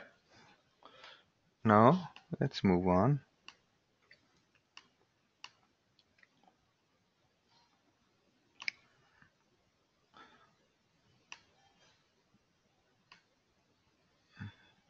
And to store so this was the load which we just read. There is something called store or dump. It stores the data to a file or other storage. Okay, or store processed into basically, okay, using pig storage comma this. Okay, so it means if you want to store something using into the file with a comma separated value, then you can use using pig or using h-base storage as we had demonstrated. So where the exactly like the way load, while loading the data, you can load, you use the load function with various kinds of storage options. Similarly, store also provide you those options. And dump, as we have just demonstrated, is pretty useful for debugging. Okay, and it also helps you a lot with respect to redirecting output. Okay, and in case you are running a script and you put dump in between there, then that will come out to the std out.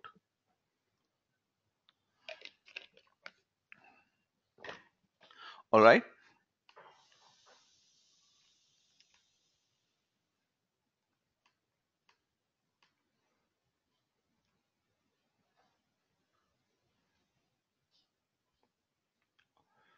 Now the next in the line is for each. Okay, for each is basically a iterative step where you go over record by record and do certain manipulation. So for each is straight away the map step combined with the reduce. Okay, and for, so whenever you are doing, mm, so under the hood, whenever you are having for each statement, it is equivalent to having a map. Okay, it is basically going to get run on all the devices parallelly and record by record. Okay, so this is how the for each looks like, this one. So we go over a record and we generate something. Okay, so if we had done, okay, let me just, so we had something called average, right? Dump average.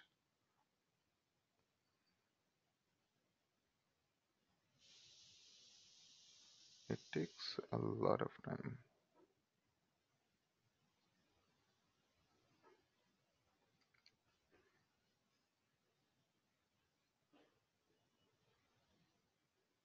Okay, so basically for each, and then you say that group, basically anything you are running for each is always a bag means a bag of values. Okay, basically a row collection. And then you say generate, and here you can say group into five, or say put an expression here, and exactly like you do in the select statement. All right, so you can apply all kind of operators on top of the values.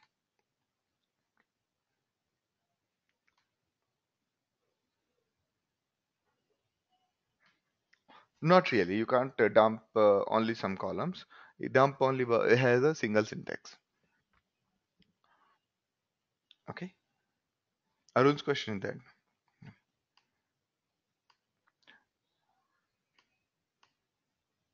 Okay, now I'll just show you this. So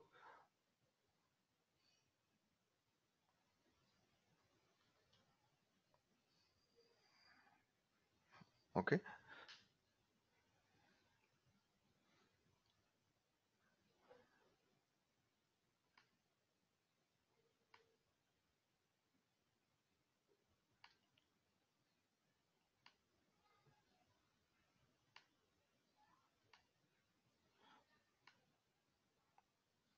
is there a difference between uh, difference in pig syntax using HDFS and file system when loading the data?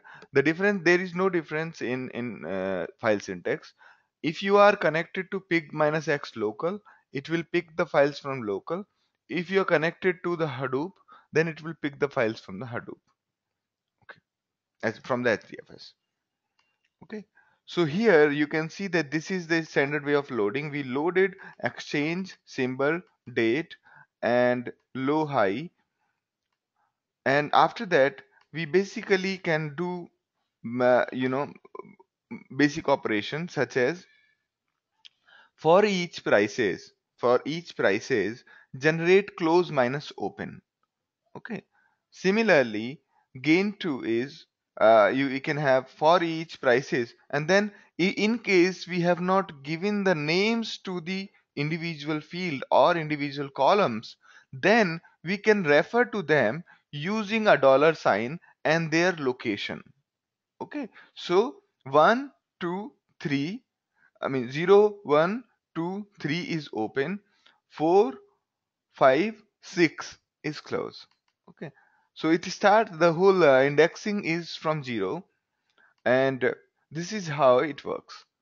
So exactly like select close minus open from this table, we are saying for each price it generate this.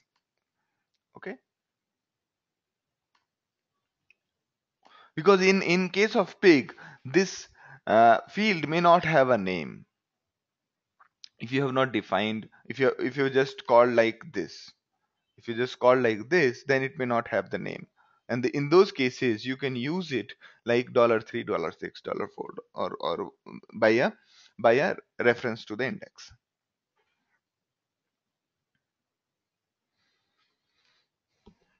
Okay.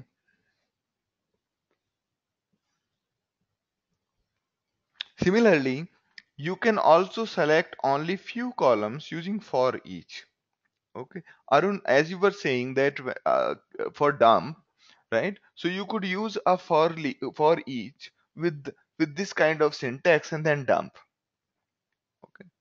Dump the newly created value.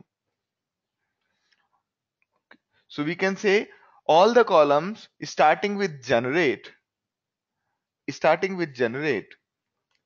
till sorry, all the columns when we say all the columns from dot and open, which means all the columns still open. So it will give you exchange, symbol, date, and open. And similarly, if you say open dot close, all the columns starting from open till close, all the columns will be printed.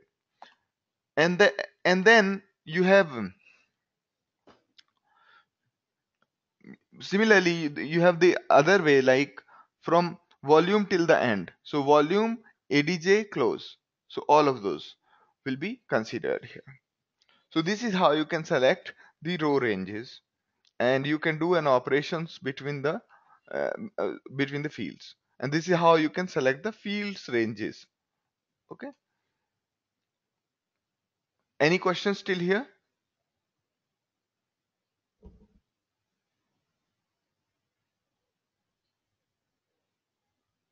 No questions?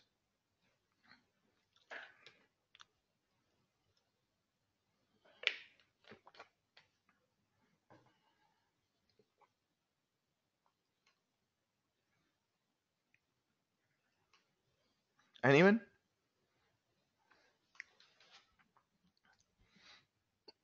Tranmin? So till here everybody is clear that how do you do the for each.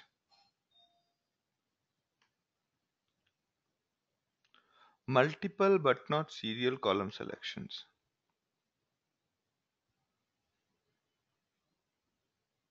No, I did not get your question, Gunjan.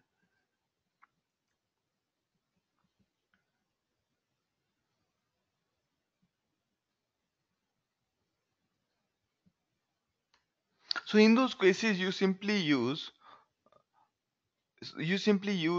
exchange, comma, symbol, comma, volume, if you have that kind of requirement.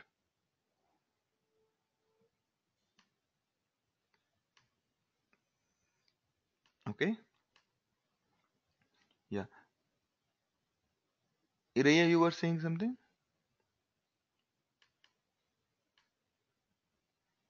Okay, okay. Yeah. So for each is equivalent to actually running a map. So for each will translate into a map where it will go record by record and do the translation. All right. And this will happen parallelly on all the machines. So on each machine, it is go serially, one record by one record, while the same code is going to get executed on all the machines. All right.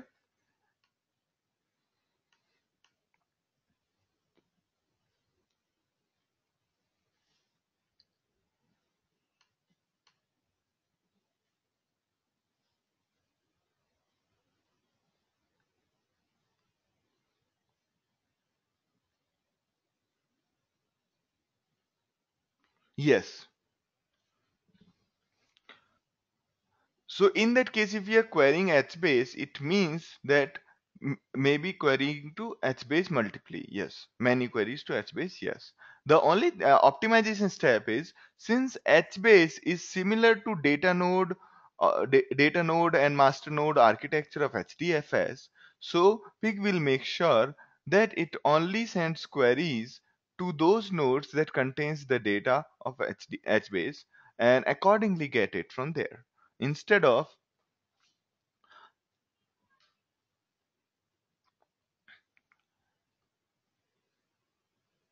Yeah.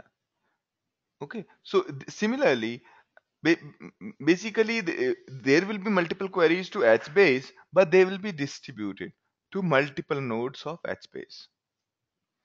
Now, can we give name to the column? This one, yes, you can give the name to the column. Okay, do you guys want to see this?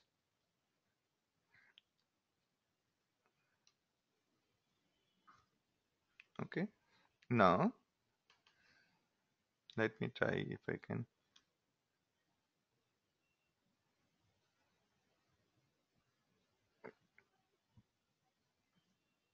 So since I have not casted, it is saying us.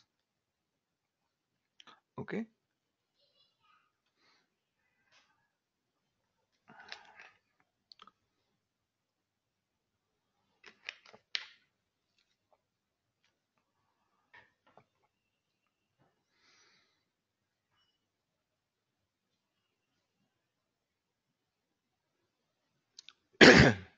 So I think it is not able to find the file. Again, is it because of okay, New York Exchange does not have. Here is NYSE daily.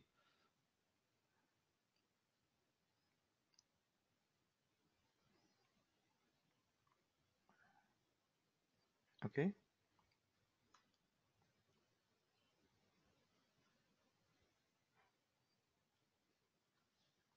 I think what should I do is I should take a smaller example.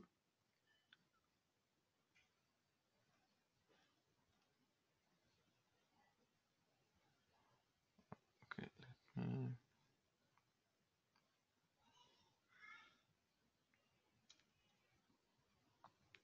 So instead of that, what I'll do is basically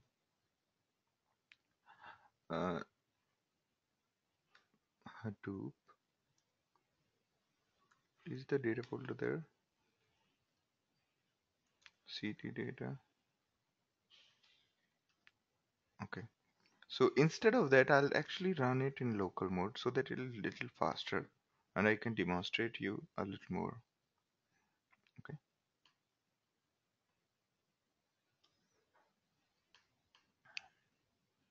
Yeah, I think I'll run it in. Okay. And if I say dump prices,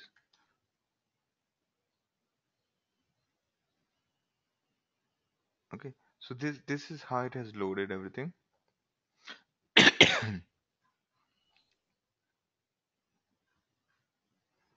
And similarly, if you want to say this and say dump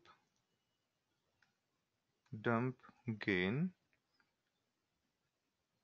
then you can see that only basically only difference has come, right? Similarly, you can also do like this, and okay, there are two commands which I've run. Similarly, now here you can say beginning. Okay,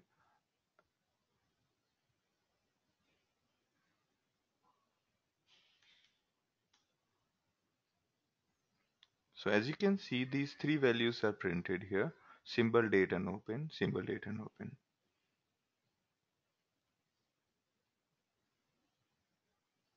Okay, so here exchange, symbol, date, and open. All of these are printed here: exchange, symbol, date, and open. All right, and similarly, you can have middle, and then you can see dump middle. Okay, basically from open to close. Open, high, low, close, volume, right? So, and you can see describe middle, and it says you open, high, low, close, and here starting with middle. You got the idea, Ajay? Now, so similarly, you can have this and say describe and there you go. So it will only have volume and close, volume and ADJ close. Perfect. Great. So this is how it generally works.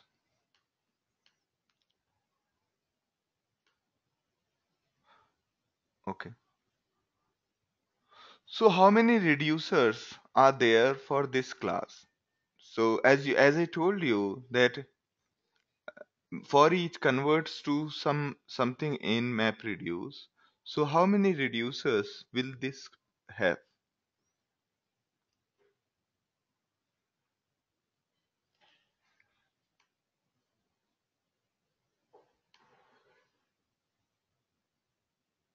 Can I say that pig is a table handling framework in distributed sense? Yeah, you can say that because any SQL query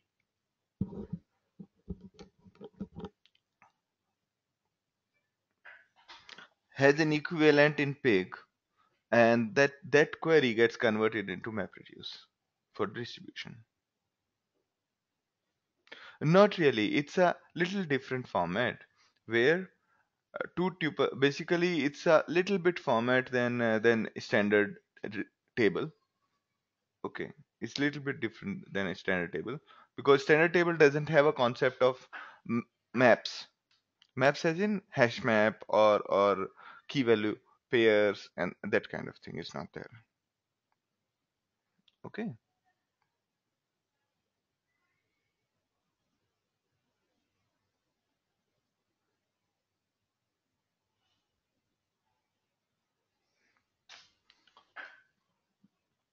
Now, how many reducers are there in this?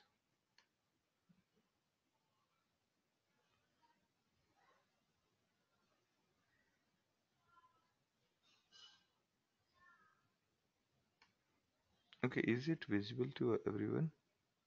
Okay. Basically, the for each loop is basically an equivalent of map, where we go record by record, transforming the data from one form to another. Okay, so that's what is the for each loop. Okay, and hence there is no reducers.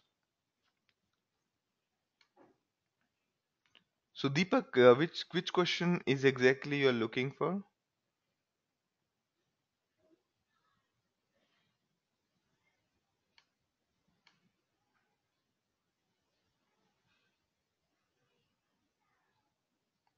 Okay, now these are the more details of for you.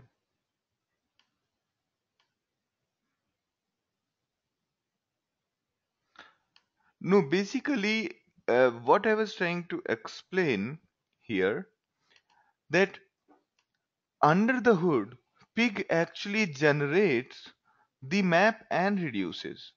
Okay, so when we say for each prices generate a minus b, what is actually going to do is it will go record by record from the input system and will create the values record by record. Okay, it will create values record by record, and that's what the map does. All right, it is not doing any other things.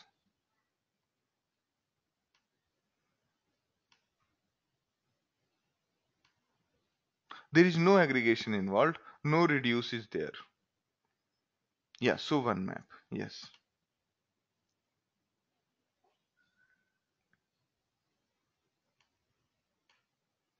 Make sense?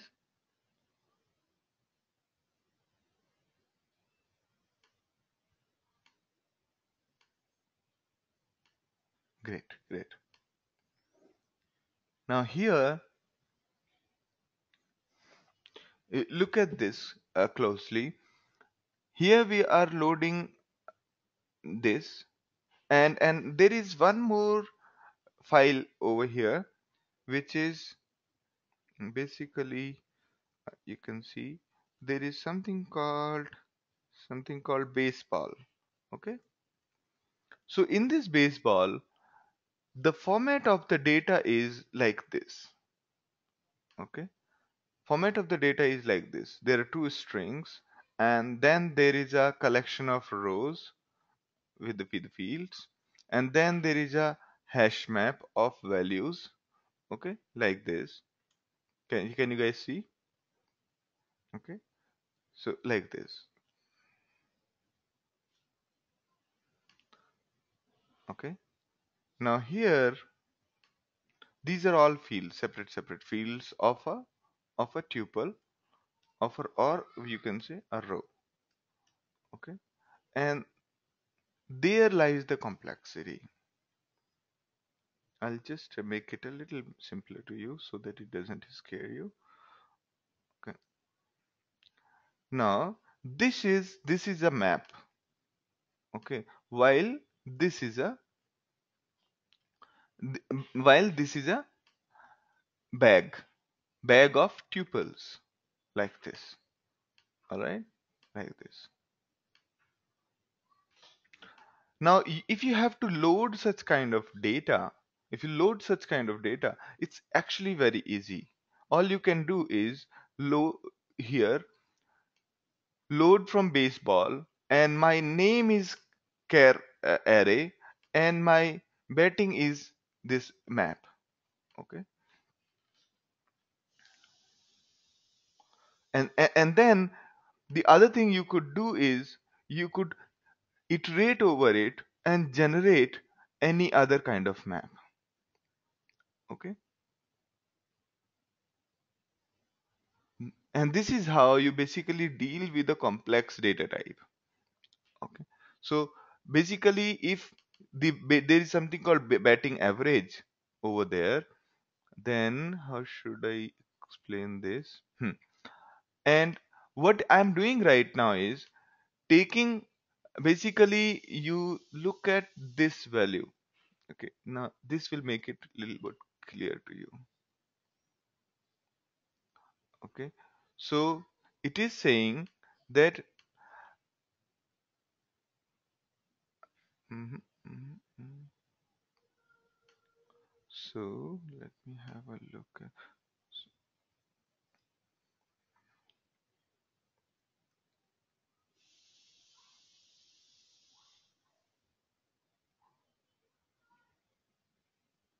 okay. Hmm. Better way to explain would be I have got these three values in the input. This is the name. Okay, this is my team, and this is a map of basically how should I say, this is a bag of values. Okay, and this is my map.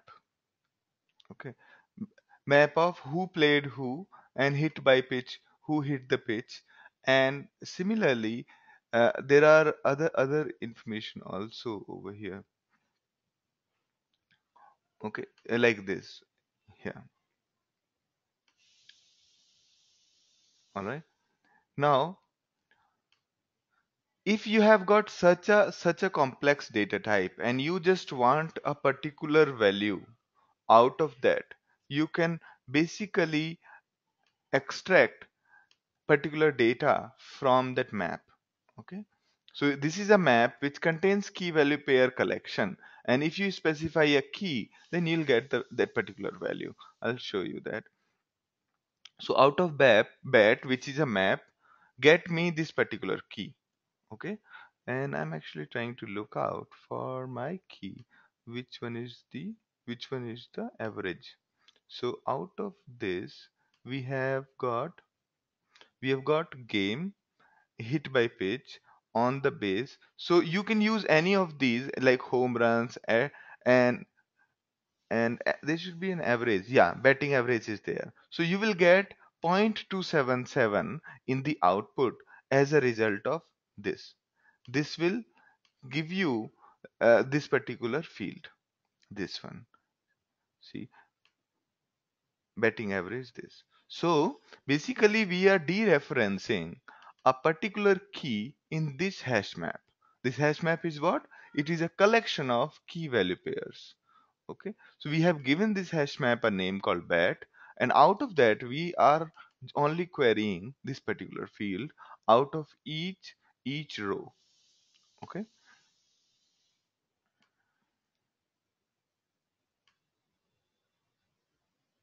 so Deepak, did you get your answer? How did it identify the name and the bet?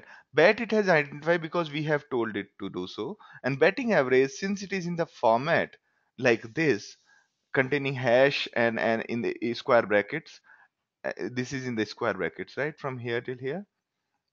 So it's in the square brackets, and under square brackets you have comma separated values, and where key and field, a field and the value is separated by a hash. Okay.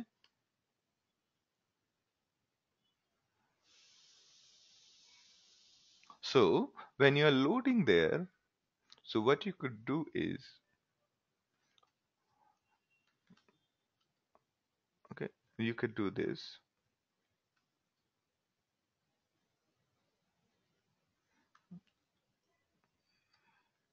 Big minus x local, and you can say that load from baseball name, okay, and say team, and then you can say my bag, okay,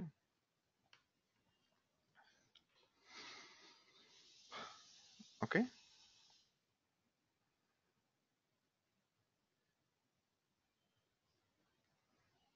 and then you can say this. All right, let's see if it works out. And you can say describe b-ball, okay, and this is how it goes. Okay, and if you want to see what is there in the b-ball, you can say dump.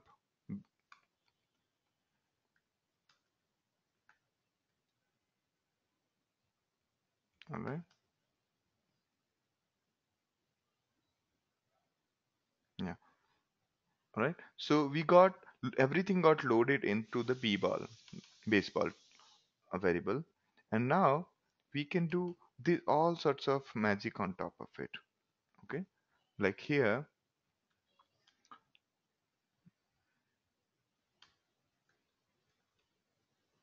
hmm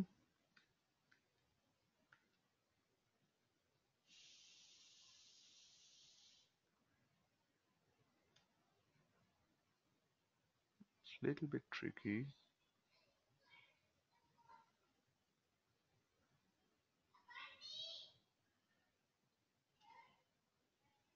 Okay, now, as the next step, these quotes are actually bothering me a lot, so I need to change the double quote. It automatically changes to some standard strange quotes.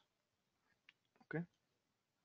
Now you can see. So we dereference. So if you see, how should I describe the b-ball? describe.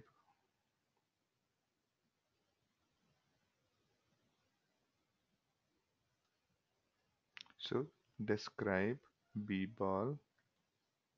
It shows you the bat is a map and my bag is a bag. Okay. Now here we go. We say average is only we are dereferencing average out of bat and that particular variable we are extracting. Okay. And there you will see these values. Do you see the values of the bag? Yeah. Okay. So we are able to successfully extract that particular value from a bag. Okay.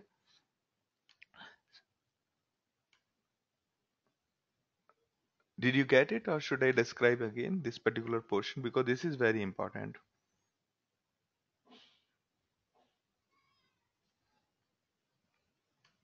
So Ajay's question is how did it understand batting underscore average? Basically it has got the same name over there also. Okay. There like hit by pitch if you say, okay, this is how our data looks like, right? So it's in the exact same format which our data is exact same format in which the pig expects it to. Okay. If you say that we want to see the games, okay, and we can say games and say dump g. Okay, so we got the games also. All right. So did you get this? How did we dereference a variable out of a map? So bat is the name of our map, and we put hash and provided the key which we are looking in that map. And our map is in the square brackets, and key hash value is the format. All right. Now next is our tuples. Okay. In the tuples, you will see that while loading any data, we can say that it's basically a tuple in the square brackets.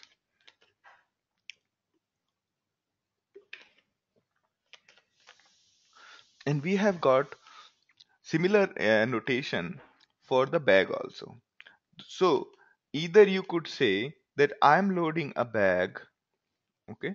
Bag is what? A collection of rows. And row is what? A tuple. Tuple meaning tuple meaning a collection of fields, ordered collection of fields. Okay. So this is the way you can load a bag and then you can for each you can generate this. All right. Now let's see how does our b-ball look like. Okay. This is our b-ball and we say describe our b-ball. Okay. In this b-ball, we can refer to each of the each of the field by a name, by a identifier.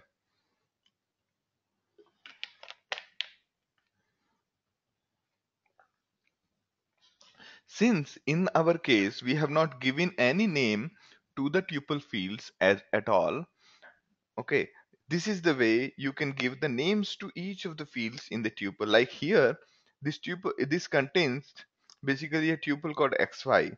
Similarly, this bag B is a bag of these tuples where having two columns x comma y.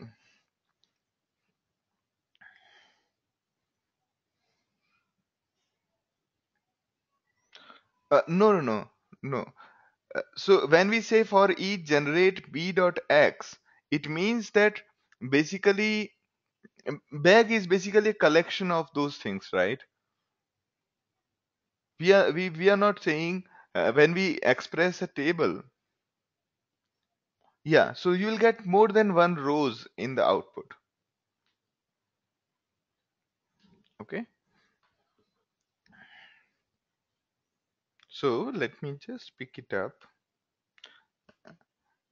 uh, and have a look at what is our how does our dump my bag dump dump bball. Okay, so here there is a person's name and then there is a team, and then we have got picture and relief picture, I mean A and B. Okay, and then we have got this. Okay, all right, this whole is a tuple. All right, now there you can basically say for each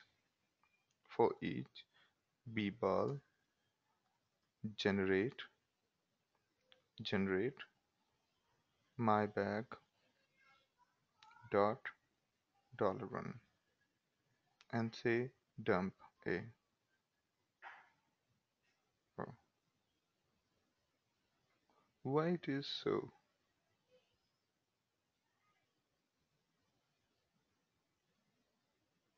I think it is not loaded properly. Okay, why it is coming empty?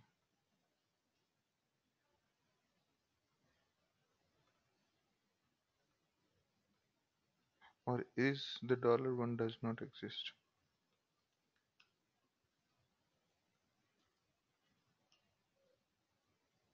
Right.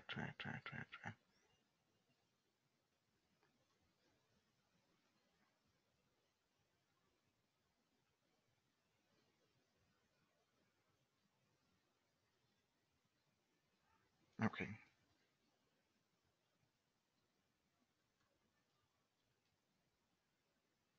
okay.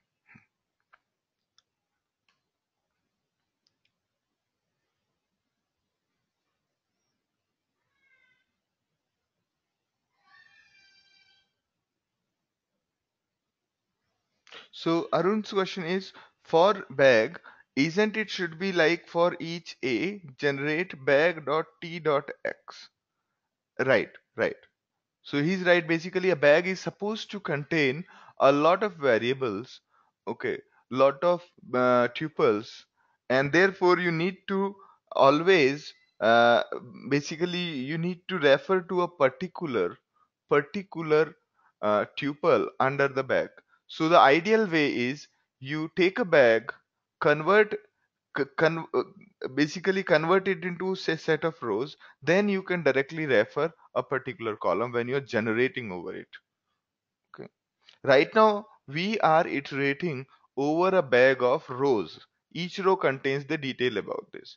If you take if you basically only output flatten this out. Okay, flattening means taking each value and then putting out. I'll describe you. Don't worry. Yeah, right, right. So each tuple does ideally should be having the same format as the first one. But even if it doesn't have, then also this pig does not have a problem per se. Okay, so here as you can say that each of the value here.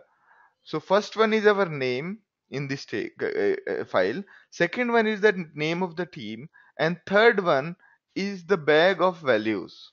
Okay. So when you have to refer to say the first this one or this one, then you will have to refer to $0 or $1.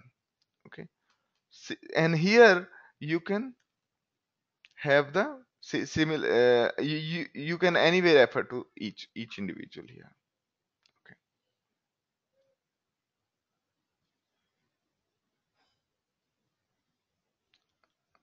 okay,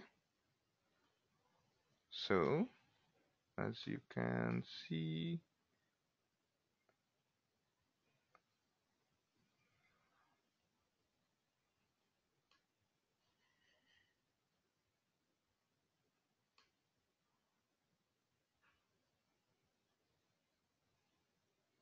Okay.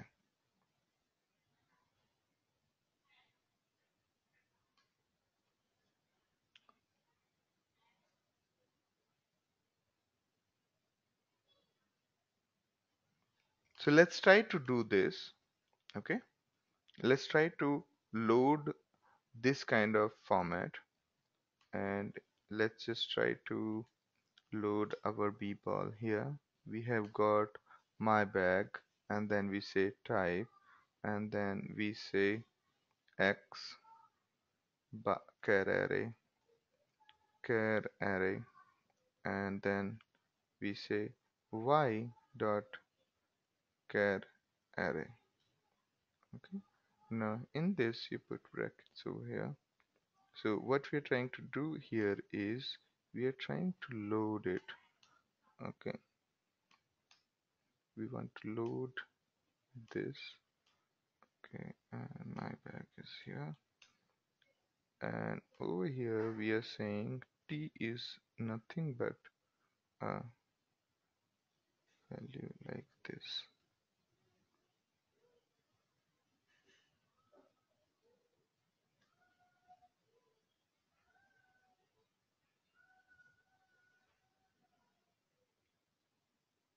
Okay, perfect. Perfect. Okay. And we can say describe b ball.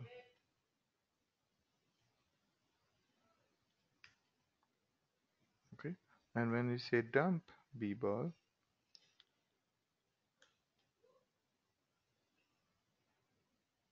okay. Now, so we have loaded our baseball data into this particular kind of format, starting with name, team, and then into this bag called my bag, and so on. All right. Now, for each b ball, generate my bag, and under the my bag, let's say we say t, and let's hope that what happens. Okay. So no, t is not a format. Okay. T is basically data type over there. Okay. So here we basically got this, the first variable. Okay. The x1. Okay. Similarly, we can have this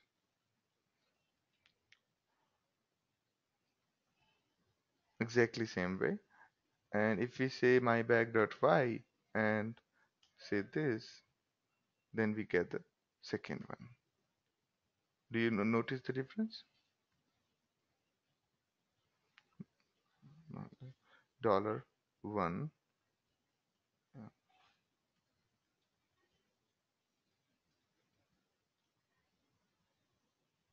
Okay. And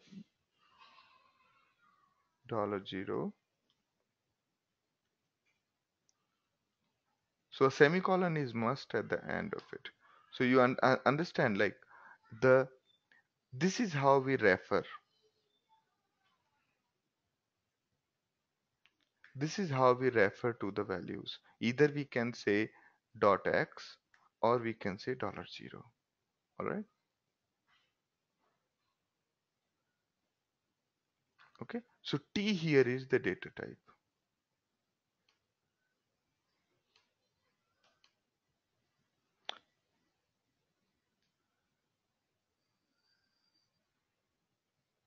So in case the bag has so many values, so so here the bag is basically mm, a collection of fields. All right. Sorry, it's a tuple. It's a tuple. I'm sorry. I'm extremely sorry. This is basically a bag of tuples where it has x and y, right? And our data, our baseball data. So we are basically saying b ball,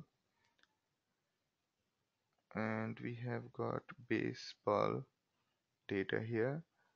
It's basically a tuple, not a not. So wait, it is basically, this is one value, this is another value, okay, and okay, this is one value, okay, and then you have got another value in the first place. Okay, okay, okay, yeah,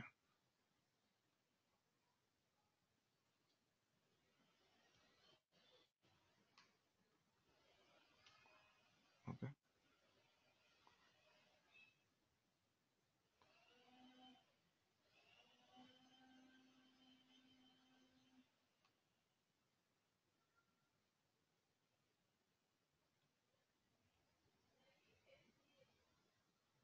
okay, okay,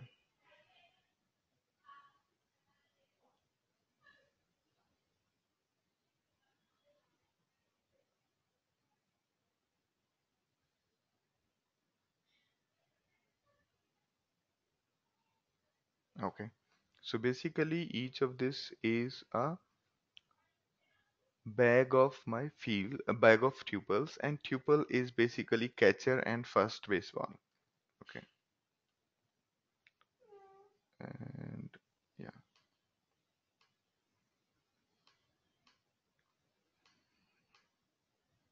okay. So here we have loaded a tuple like this and then referred to it. And similarly, we can also refer for each of the tuple, each of the values like b dot x. Okay. Now the question which Arun is asking, that in case there are multiple tuples in a bag, what will happen to b dot x, right? That is your question.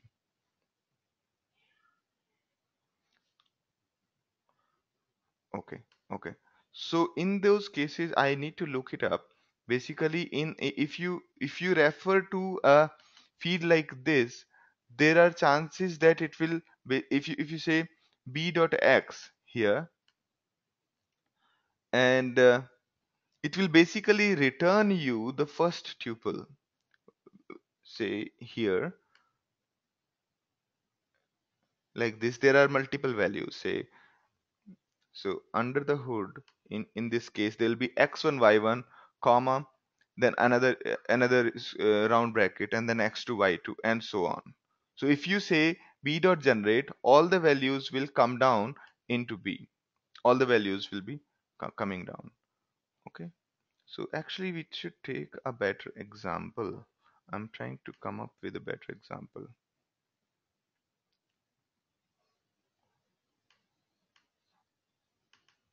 Okay. So like this here, here also, in this bag, there are two tuples, this one and this one. Each one of them is a tuple. Okay. And when we refer to each one, we are able to get the values.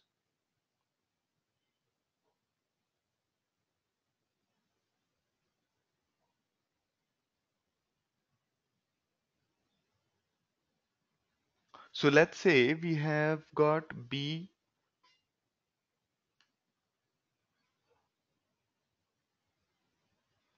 right?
for each.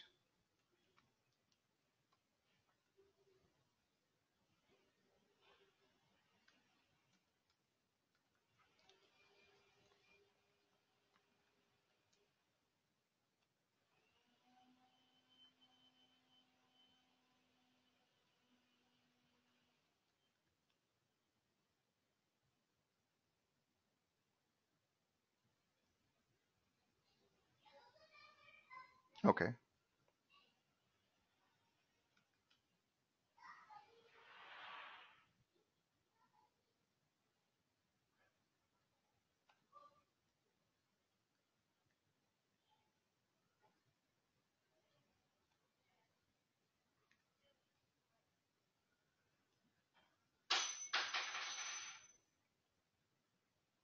Okay. So that way it is not able to understand. We will have to we'll have to parse it and then do it. Yeah. Let's say we have b dot bag and type is x int, y int, z int, and so on. This is one tuple, I guess. So in this case, you will have to flatten it and then not basically create multiple records out of the single one, and then you can iterate over it. Okay, then we can iterate over it. All right. Basically, if there are multiple values in a bag and then you want to iterate over a bag which is lying inside another bag, in those cases you will have to uh, make a iterate individual. Basically, first take this bag and con- unflatten it. Basically, how should I describe it? We will see couple of more examples in the future ones. So don't worry about it. Okay.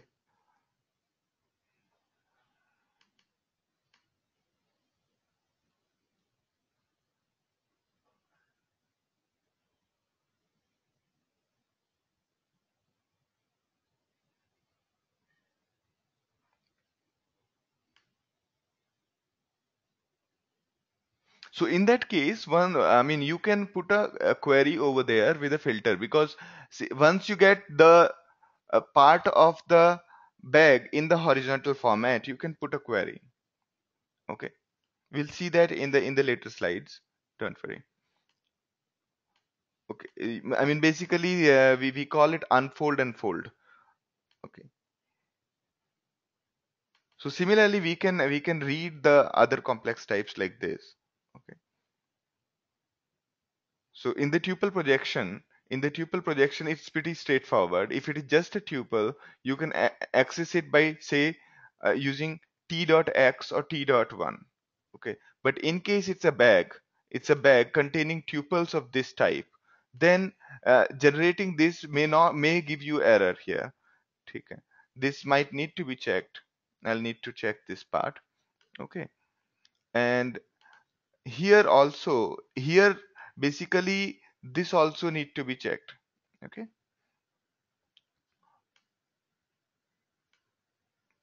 Okay, because I'm not sure. I think these two statement may be a little faulty. Okay, so we will see the operations on the complex types a little bit later. Okay, so now I'll just go over the other parts. We'll consider the operation on the complex type a bit later. We'll right now focus on the scalar types more, and exact functioning of the bag and the map we can take it up later. Okay, now here we are loading the another data in a simple format where exchange is an array, exchange name, symbol, date, and dividends. And and basically we can multiply and then we can give the name to the column. If we don't give a name to the column, then it can be referred using a reference. Okay, like we are loading this, and then we can basically, okay, like this. So, and then we have got, and then we can see.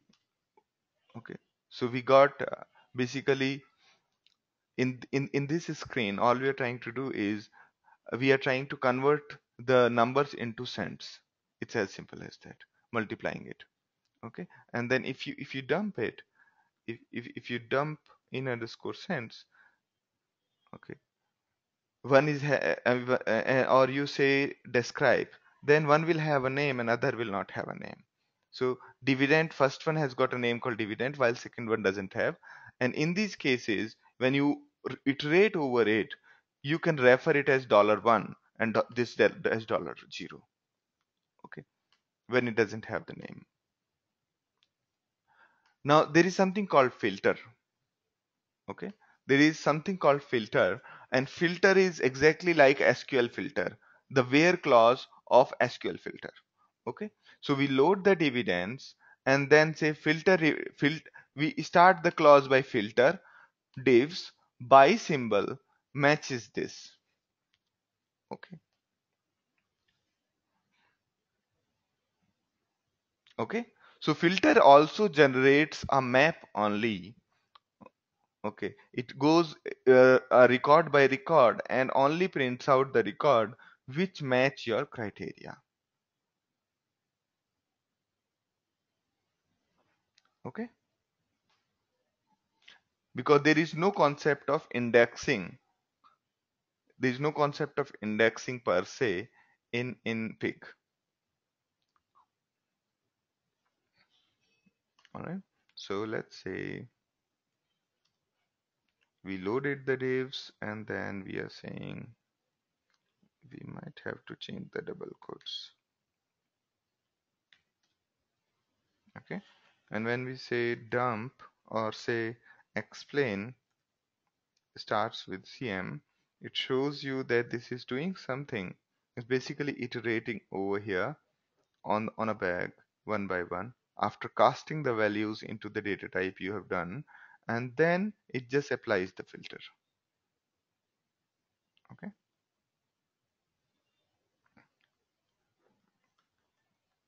okay. So here you go. So we say uh, basically it has in this statement it says filtered, and you can see all the symbols over here are starting with CM. You can see that, right? And it is not, and you can see that it is CM dot star. Okay, it is CM dot star. Okay, so how many of you are comfortable with regular expressions?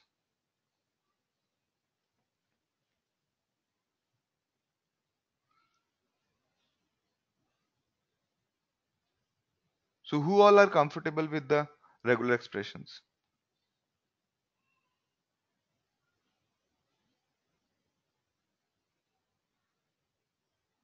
Okay, so Deepak is not, because if he is asking that what is regular expression, so I'm assuming that you are not comfortable.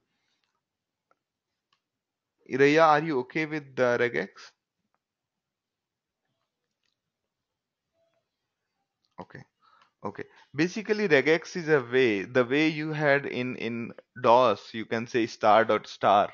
Similarly, it's a very extended form of wildcard character matching. Okay. In this case, we are saying dot means any character, and star means anything, a, a, zero or more of the character it is supporting. Okay. So if we say this, it means only the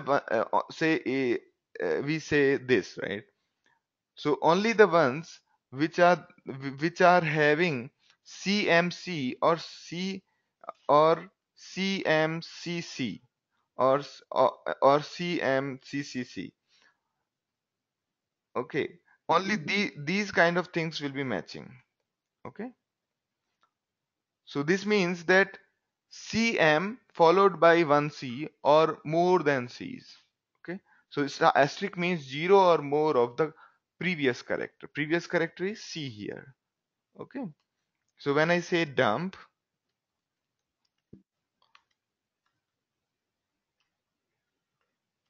so only these ones have matched. Okay, zero or more characters of C. You can see that, right? Had there been CMCC, then also that could have matched.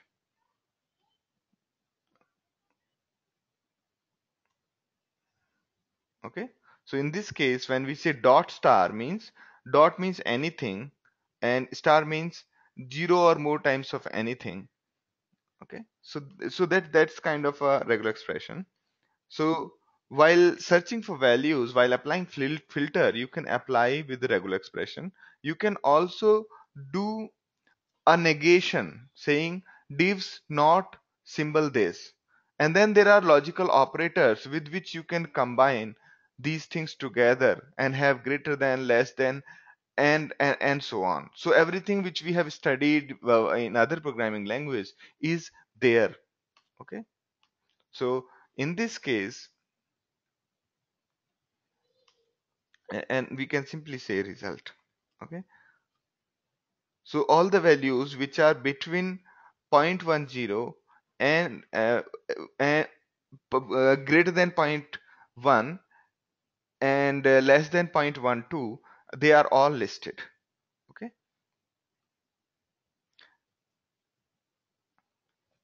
Okay, if we say this, then let's see what happens.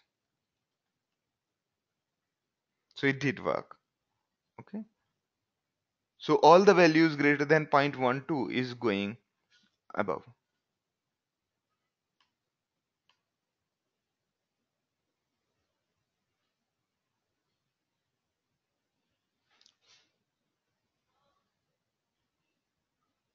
So somebody is asking that,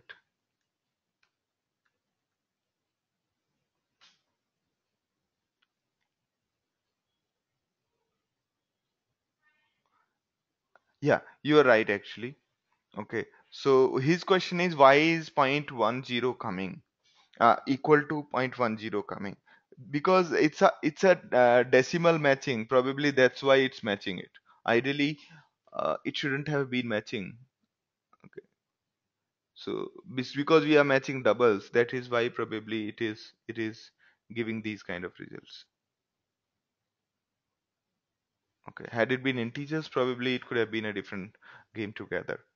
Okay, so if we have to just, so we have got for each, we have got filter, and we have got these AND operators, NOT operators, and regular expression matching. So all of those kind of things are there. And for more details, you should have a look at the manual where it lists down all the operators. Okay, it lists down all the operators in detail. Okay, so there are all sorts of operators such as flatten type constructors. Then you have uh, these anyway we will consider now. Okay, so summation, multiplication, and all sorts of mathematical operations are there in case of pig.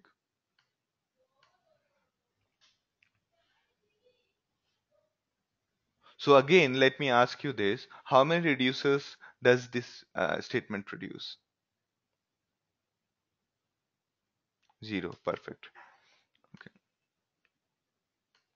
Now again, now the next statement is order by.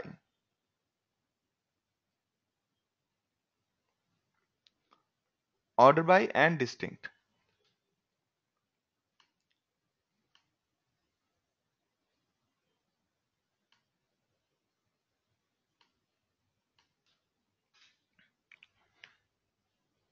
Okay.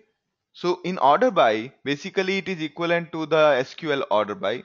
We can we can order the symbols by a certain value, and we can also exactly same syntax as SQL. Okay. So if you see dump ordered, it should be first ordered by symbol which is ascending, but default value of order is ascending. And if we are not specifying dump order,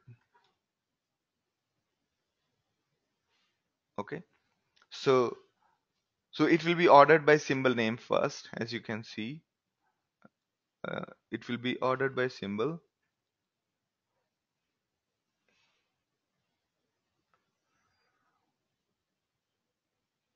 Just a second. Okay. CA, CAE, CAG, CAH, and so on. Okay. And then after that, the dividend value. If there is a dividend having the same name but different values, in those cases, here as you can see, this is ordered in descending. You can see here CAG, okay, for both the values. All right. Similarly, there is something called distinct.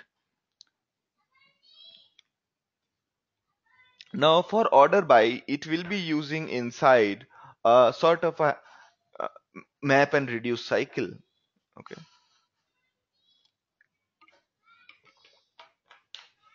While reduce will have no logic at all, the mapper will be spitting out a sequence of symbol and dividend as the ID, so that map can sort it for you. All right. And and after that there will be there is a syntax called distinct. Distinct is basically for finding the distinct values of it, as the name suggests. So so here we are saying iterate over this divs and only generate symbol, and after that you say distinct symbols, so it will give you the distinct values of those. Okay.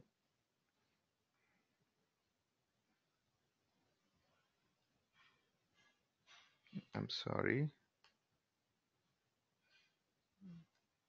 sim Simples and symbols.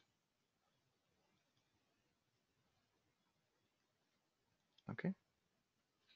Now, so let me see.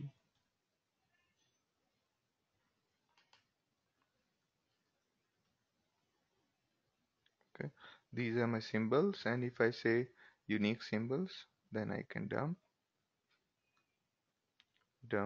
unique symbols. You can see. So I got the unique symbols here. All right. So this is the role of the distinct. So out of the records, you can just say distinct on it and then move on.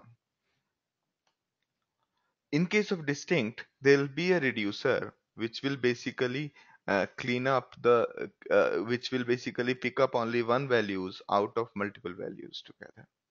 Okay. Okay. So how many reducers are? One. Yes. Great. Now the other thing which is there in case of a pig, which is very very important and handy, and which is difficult to code when you are using MapReduce, is join. You remember our example of the strange democracy, where we were trying to join the two tables. It was difficult to join two tables. Okay. It required a lot of effort and boilerplate code. I mean, code which which tried to merge both the data together, and so on. So join is one such thing. Okay. Join is one such thing. So let's take a quick look at join. We loaded a data into daily, we loaded a data into divs, and then we said join this table and this table by this column and this column. So basically here the join can happen only on equality. Can somebody tell me why does the join happen on equality? Unlike unlike the traditional SQL join, where we have join, say we say join A and B table, where A dot X is greater than B dot X. And that is not possible in case of pig. Here it can be only join table A and table B on these columns, and these columns should be equal. The values should be equal.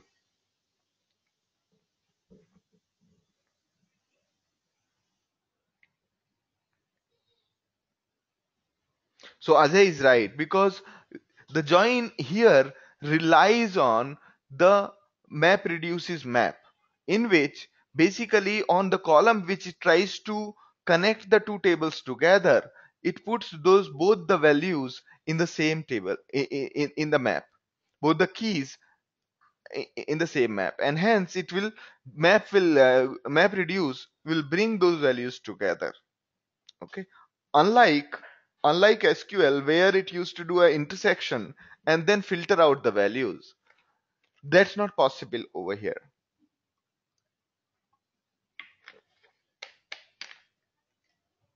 Okay, so here we are basically saying that join this table and this table on these columns together. Okay, if the values of these columns are there equal in both the tables, then those records will be joined together. Let me just,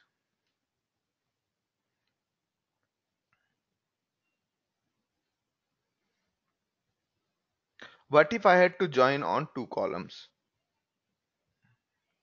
Two columns as in,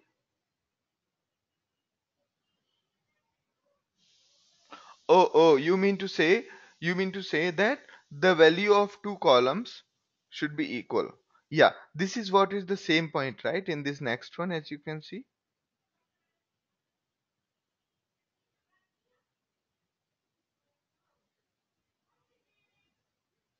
Great, great, great. So that essentially means that I should be moving next. Let me just give this demo. So if you see, what am I trying to do is on the symbol. So if you see the data inside my network, and this one, why, so can't it just load? Yeah, and then I say dump. Why isn't it able to load? Error, unable to find an operator daily. Something is wrong with this. Okay, and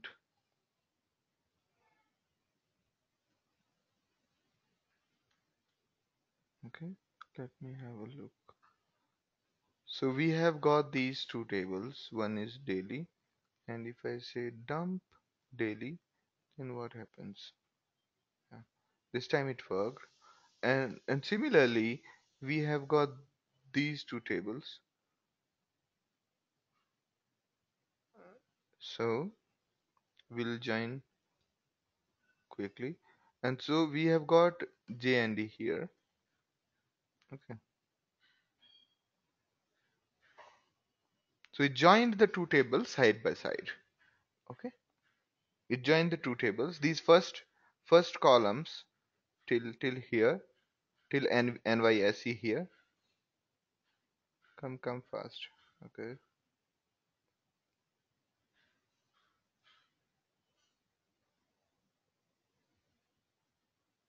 It's taking quite some time. Okay, so it has basically took the both row by row and put it side by side here like this, the row of the first one and the row of the second one. Okay, and we did the join on these two. All right,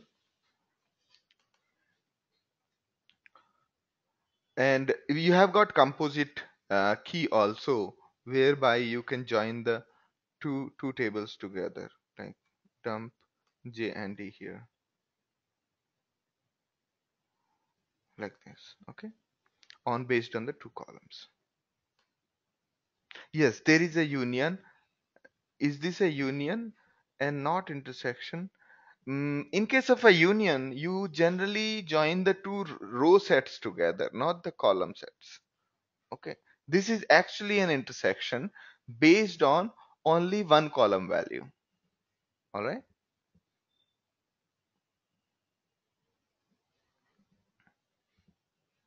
Basically, intersection.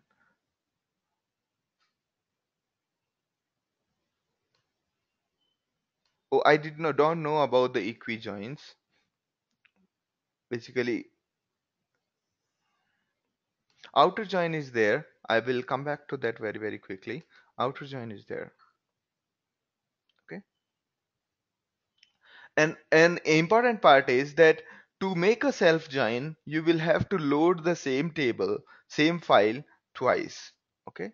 If you try to join here, if you try to join here div1 against div1, then you will be in the mess. Okay. It will give an it will not work properly.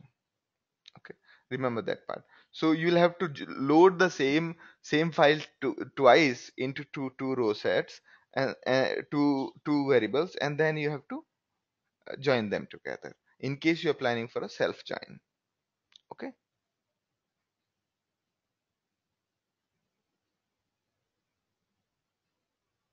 and then after you have joined it, then you can filter it and you can do all sorts of magic on top of it. Okay, and while you are joining, after joining, the way it gives the name is very different. If you can see, yeah, I'll show you. So the naming convention of say describe J and D, J and D. Okay, so it gives the new names to all the tables. Okay, no, all the columns. Here daily colon colon exchange is there, and so on. And similarly, on the other side, it's called divs colon colon here. Okay, so the name of the table followed by the field name and separated by colon colon is the name. And if you have to refer back, if you have to say say for each and say J and D generate generate say only the symbol. No, let's say divs colon colon dividend. Okay, let's say we just want to generate this. Okay, and we say want to say daily dot symbol. Okay, now and then you can say dump. All right, so you can refer back that way. So these are the new column names. Make sense? So that's pretty much for today. We'll take it up. I think there is a lot of things left in pig, but don't worry. Okay, because this is anyway not a single class. It is at least 6 hours class. So we'll take it up in the next session as well. Okay. So we talked about joins, and we will again look at the all other constructs of pig one by one. And you guys should start looking at the exercises as well, so that you at least be able to do the basic parts. Right now you'll be able to do basic joins, you'll be able to do filters, and you will be able to do basic order by. Okay. So on the similar line, you have limit sample is interesting. Okay. Okay, so we'll talk about these things on the next Saturday. Okay,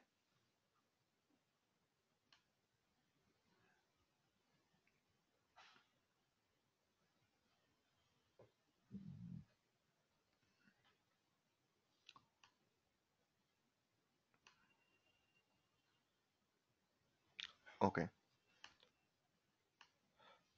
Thank you guys. Thank you very much, and have a good day. We'll meet again on the next week.